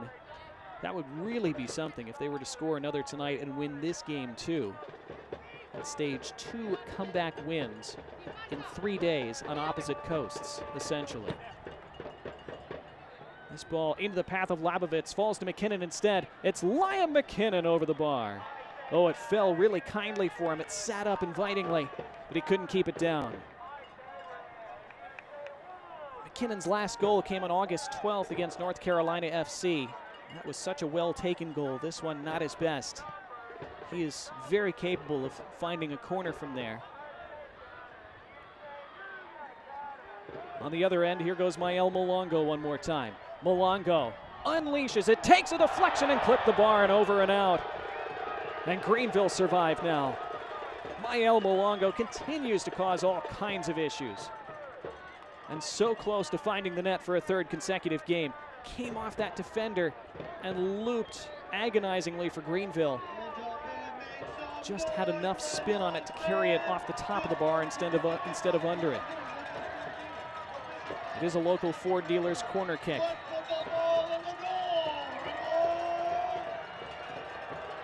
Two Red Wolves over it. It is the left-footed delivery. And a really excellent, towering defensive header by Leo Castro in his own box. Leo Castro so committed to the cause at either end of the pitch. It's one of the many things John Harkes loves about him. Here's Riley Kraft, though. And Kraft serves it in. Aiming for Marios Lomas. Didn't reach him, but it's still alive for the Red Wolves. Gomez. About 13 minutes plus stoppage time remaining. A game that you don't want to end. Madrid. Back in it goes again. Lomas commits the foul.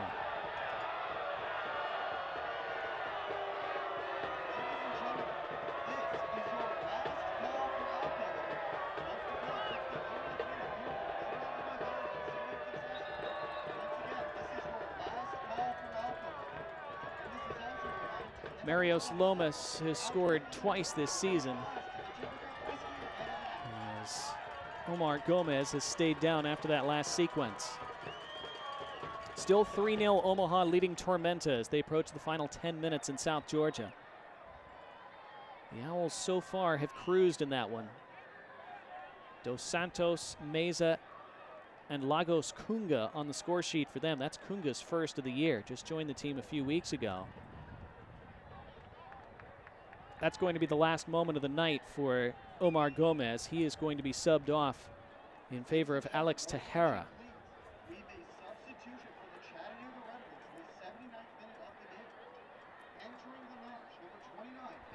Tejera, who scored some big goals for Chattanooga last year, just one on the season for him this year, has not been able to play a whole lot. Comes on for the final 12 and change tonight.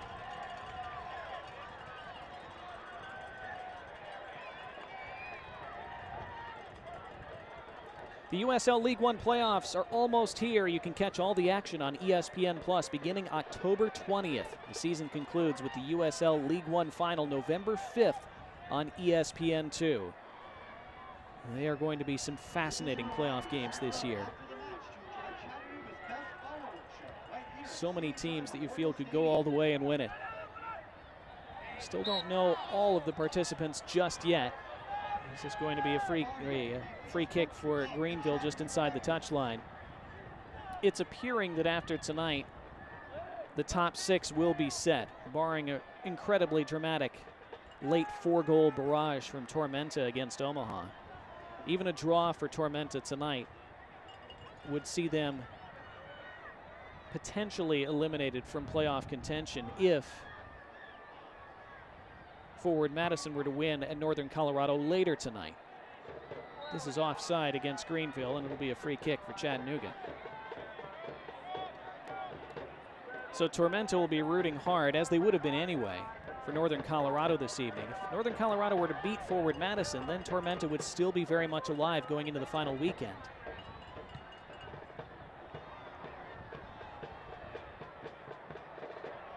McKinnon not able to take that down, and it's a throw on that halfway line. Riley Kraft upset with the 4th official, who is not taking that from him and tells him you were supposed to move back anyway to where that ball went out of play. Gavilanes dropping a bit deeper here into the final 10 minutes of the 90.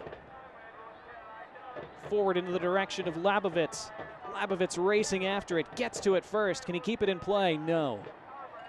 More good effort from Jacob Labovitz, but it's a goal kick. Labovitz sparked this second half comeback with that 54th minute goal. It was Leo Castro a little while later to knot things up at 2. Are there more goals left in this one? There's been another goal in Tormenta, and it's gone to Omaha again, who are now 4-0 up. Here's Espinoza, though. Mo Espinoza cutting to the outside. Heavy touch. It's disappointing from him when you're a second half sub. A touch like that more understandable when you're a starter who's played 80-plus minutes and have some heavy legs. That one there, not his best at all after a good run. Espinoza has scored some gorgeous goals from outside the box with that magical left foot of his last season. Never quite been able to get going to the same extent this year. A lot of Red Wolves players for whom that was the case for most of this season. Greenville about to make a couple changes now. Daniel Wu comes on. Ladies and gentlemen, your attention please. We make a pair of substitutions for the Greenville Triumph. And Devin Boyce also is going to replace Alan Gavilanes. Number 2, Daniel Wu. And number 11, Devin Boyce. Exiting the match, number 23, Alan Gavilanes. You see Jacob Labovitz going off for Wu, who is a defender. He's an All-American defender, in fact, at Georgetown University. This is his first pro contract. So that change, very much a defensive one for John Harkes. He is content to hold what they have, having rallied back into position to take a point. They're trailing by 2 at halftime. He removes one of his strikers in favor of a defender. But Devin Boyce, very much an attacking threat. Castro trying to keep this alive on the touchline. It's volleyed out.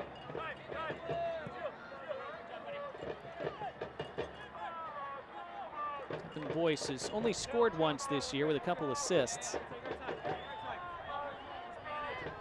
He can definitely create.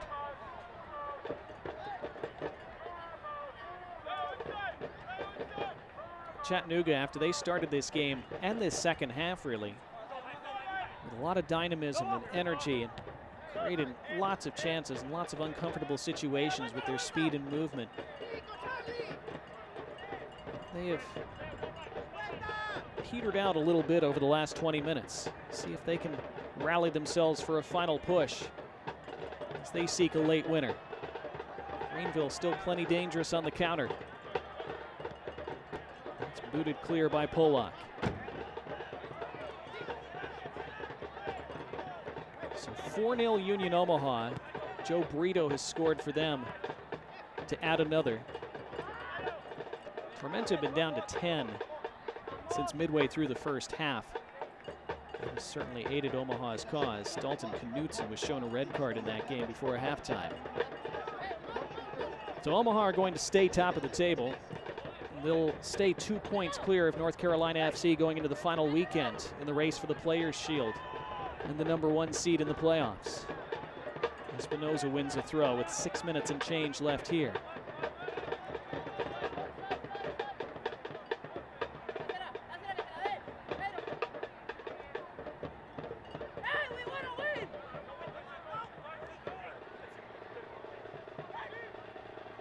So Greenville are headed for clinching a playoff spot as Espinoza is going to go in the book rather easily here, grabbing blatantly at Leo Castro's jersey. So Espinoza carded in minute 85. But Greenville are going to clinch a playoff spot tonight. With Tormenta headed for a defeat. Ladies and gentlemen, your attention, please. A caution. Espinoza, you see him dragging Castro back, making sure he couldn't sprint away on the counter.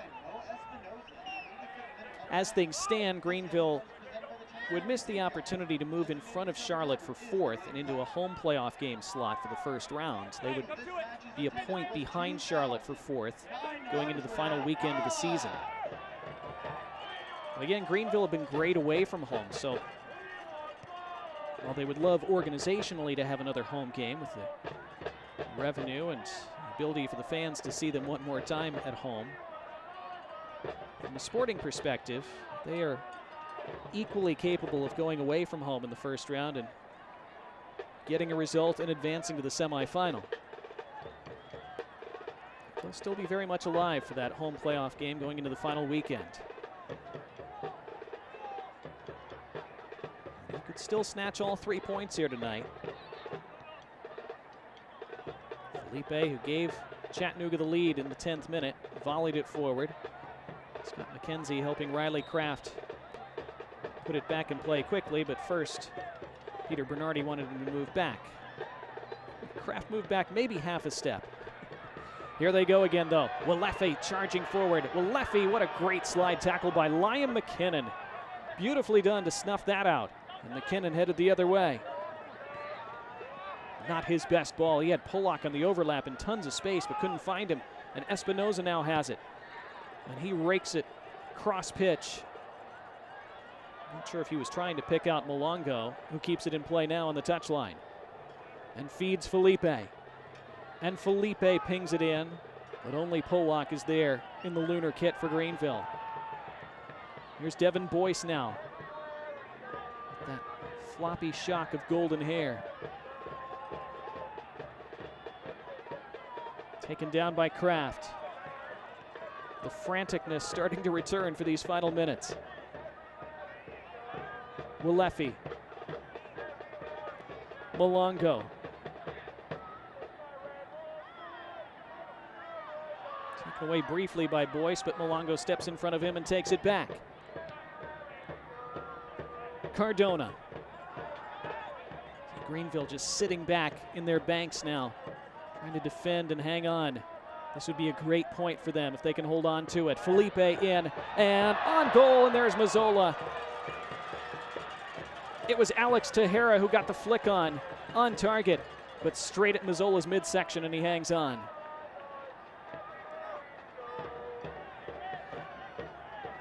Good ball in from Felipe. Yeah, Tejera did get his head on it, redirected it right on frame, but Mazzola was there.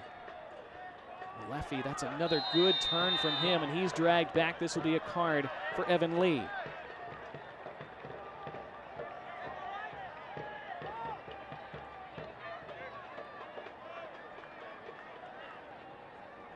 Not the worst yellow for Lee to take this late in the game, making sure Walefe doesn't speed away on a counter. That's a savvy card, really. 89th minute. You can manage that for a few. Here's Espinoza looking to wrap one in, back post, over everybody and out. Tejera tumbling down, and a couple Greenville players telling him to get up. Brandon Fricke was pretty demonstrative at first, seemingly more understanding afterward. They are underway in Northern Colorado. No Cohen forward Madison. Another crucial matchup. They're 0-0, 11 minutes in. Northern Colorado would need to win that game to stay in with a chance of finishing in the top 2, with Omaha and North Carolina both winning tonight. Madison, with Tormenta losing, they could lose tonight and still be in a playoff place going into the final weekend, but they could clinch a playoff spot with a win. At least improve their positioning for the final game with a draw.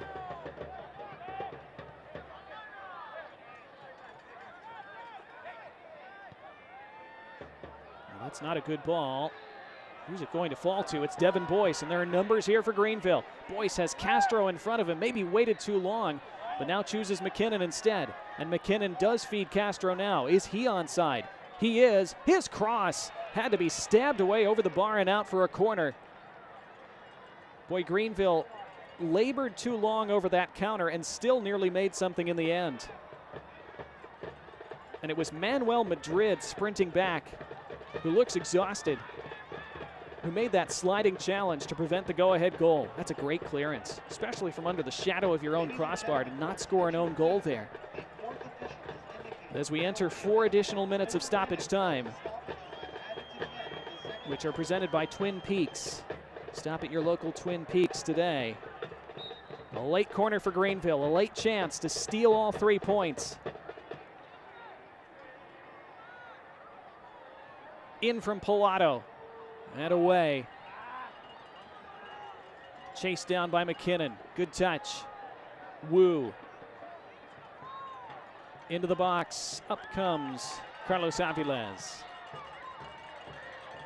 Downfield quickly.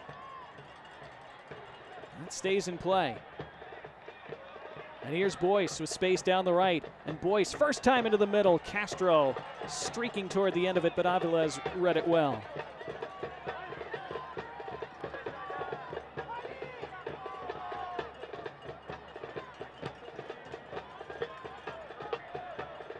Forward in the direction of Tejera. Wu is in the way. Still battling with Tejera. Down to Espinoza. Good first touch from him. Espinoza. Walefi. Felipe.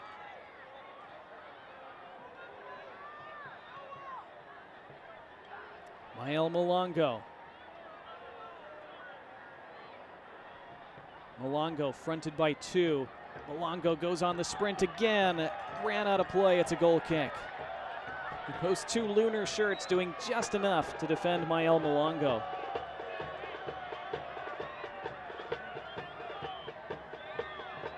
The threat he has posed all night has been immense. Greenville have been able to defend him better in the second half. Still so dangerous with the ball at his feet, but just 2 minutes left in this one.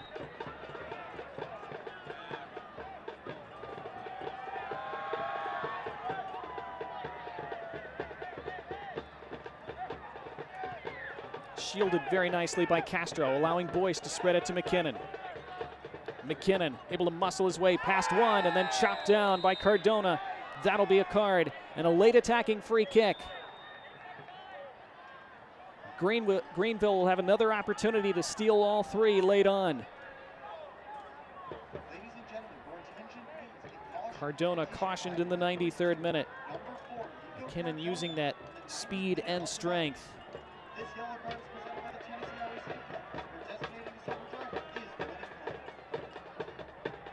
Greenville will be happy to take their time over this and try to win the game with the final kick.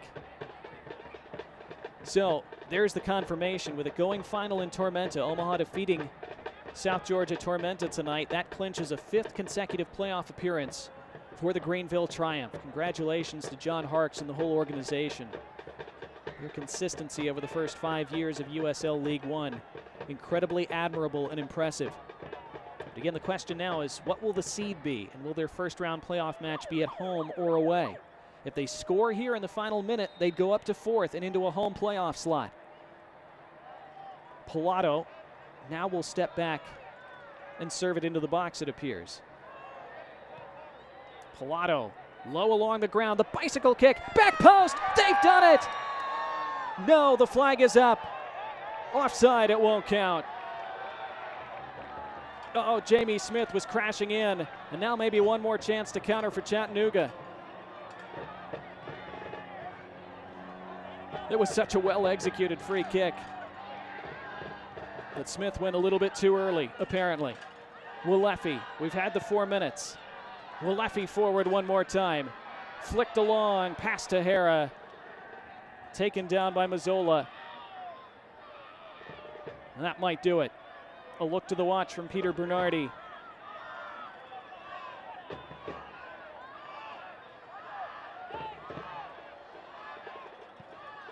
Forward by Mazzola. We play on for now. This will be a free kick for Chattanooga. Is there time to take it? There isn't. That's the final whistle. And under the circumstances, it's a terrific result for the Greenville Triumph. In their second game in 3 days on opposite sides of the country, they rally back from a 2-goal halftime deficit to take a point in the Den. They clinch their 5th straight playoff appearance.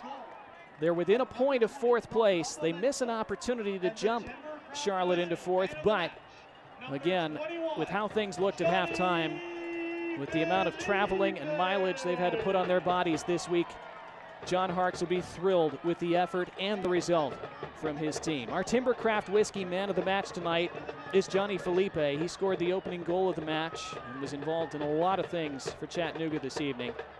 He was great. Chattanooga were great for 45 minutes and for the first 5 or so of the second half when it looked like they were headed for a 3-0 lead, and we're going to put this one to bed and run away with it. The goals from Labovitz and Castro knotted things up. This was the Chattanooga Hotel save of the match. A couple opportunities for Alan Gavilanes in this game. Carlos Aviles was able to save from him 3 different times, in fact.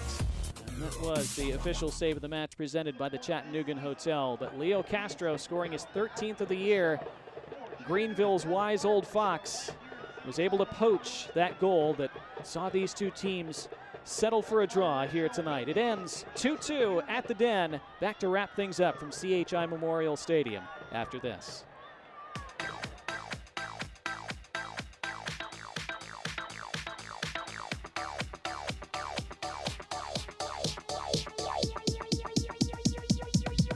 I need to try it first. The future is in these foothills. The world's fastest internet from EPB is in homes from Hickson to Highland Park. In classrooms from East Lake to East Brainerd. And in reach of those striving to learn more, be more, achieve more. The future is here with fiber optic speeds up to 25 gigs, only from EPB.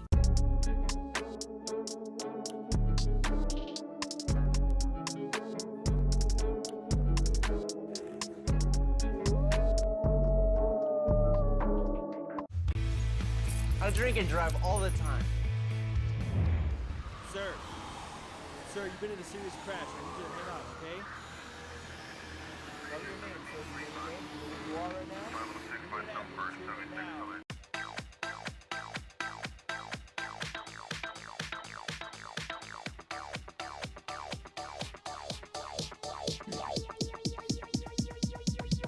I need to try it first. It ends 2 goals apiece in Chattanooga tonight as we welcome you back to our Smart Bank postgame show. Our full-time highlights tonight are presented by CHI Memorial as we see how this one unfolded at CHI Memorial Stadium this evening. Chattanooga were terrific in the first half. They threatened to blow Greenville away, especially after they opened the scoring in the 10th minute. It was good work down the left side, and then the ball fell to Johnny Felipe. I still don't think he quite meant to do that, but when you shoot, good things happen, and it turned out to be a perfectly placed shot into the side netting there for Johnny Felipe, who scored his 2nd of the year. And Chattanooga were off and running, and in the 28th minute, they doubled their lead. It was great work down the left again. The combination from Malongo and Kraft, excellent. Malongo's cut back perfectly into the path of Ropapa Mensa. And he bulleted it right past the helpless Jared Mazzola. Again, Chattanooga in such a strong position against a team that had played in midweek in Central California, but they couldn't put them away. And anytime you let Greenville hang around, that's a problem. Jacob Labovitz made it a problem in the 54th minute. What a great finish. Expertly inside that far post. Labovitz has had a tricky sophomore campaign, but he's gotten better as the year has gone on, and that was his 6th of the year, and it made it a game. 2-1 in the 54th. And just 7 minutes later, they were level, completing that dramatic comeback. They put it in the mix, they kept it alive, they recycled it around the edge. Liam McKinnon would ping it back in, and it fell to Leo Castro. There were shouts of handball from Chattanooga, but Castro had the arm close enough to the body, apparently. Yeah, it's close when you see the replay, but Castro, he is such a fox in the box, and the Fox pegged back the Red Wolves tonight, as nobody else was able to find the back of the net over the final half an hour. Tons of shots in this game. It was hugely entertaining. 32 total shots between the two sides, 12 total on target. Possession almost dead even, which shows the nature of this game. It was Chattanooga's in the first half. It was Greenville's in the second. It's a point apiece in the ends. Leads Greenville in 5th. They clinch a playoff spot. Chattanooga not headed for the playoffs, but continue to show what an exciting team they're putting together for next year and beyond. For our entire great crew, I'm Donnie Barnes saying good night for now from CHI Memorial Stadium in East Tennessee, where it finished tonight in a hugely entertaining one. Chattanooga Red Wolves 2, Greenville Triumph 2. This copyrighted telecast of the United Soccer League League One cannot be retransmitted, rebroadcast, or reproduced without the expressed written consent of the United Soccer League League One.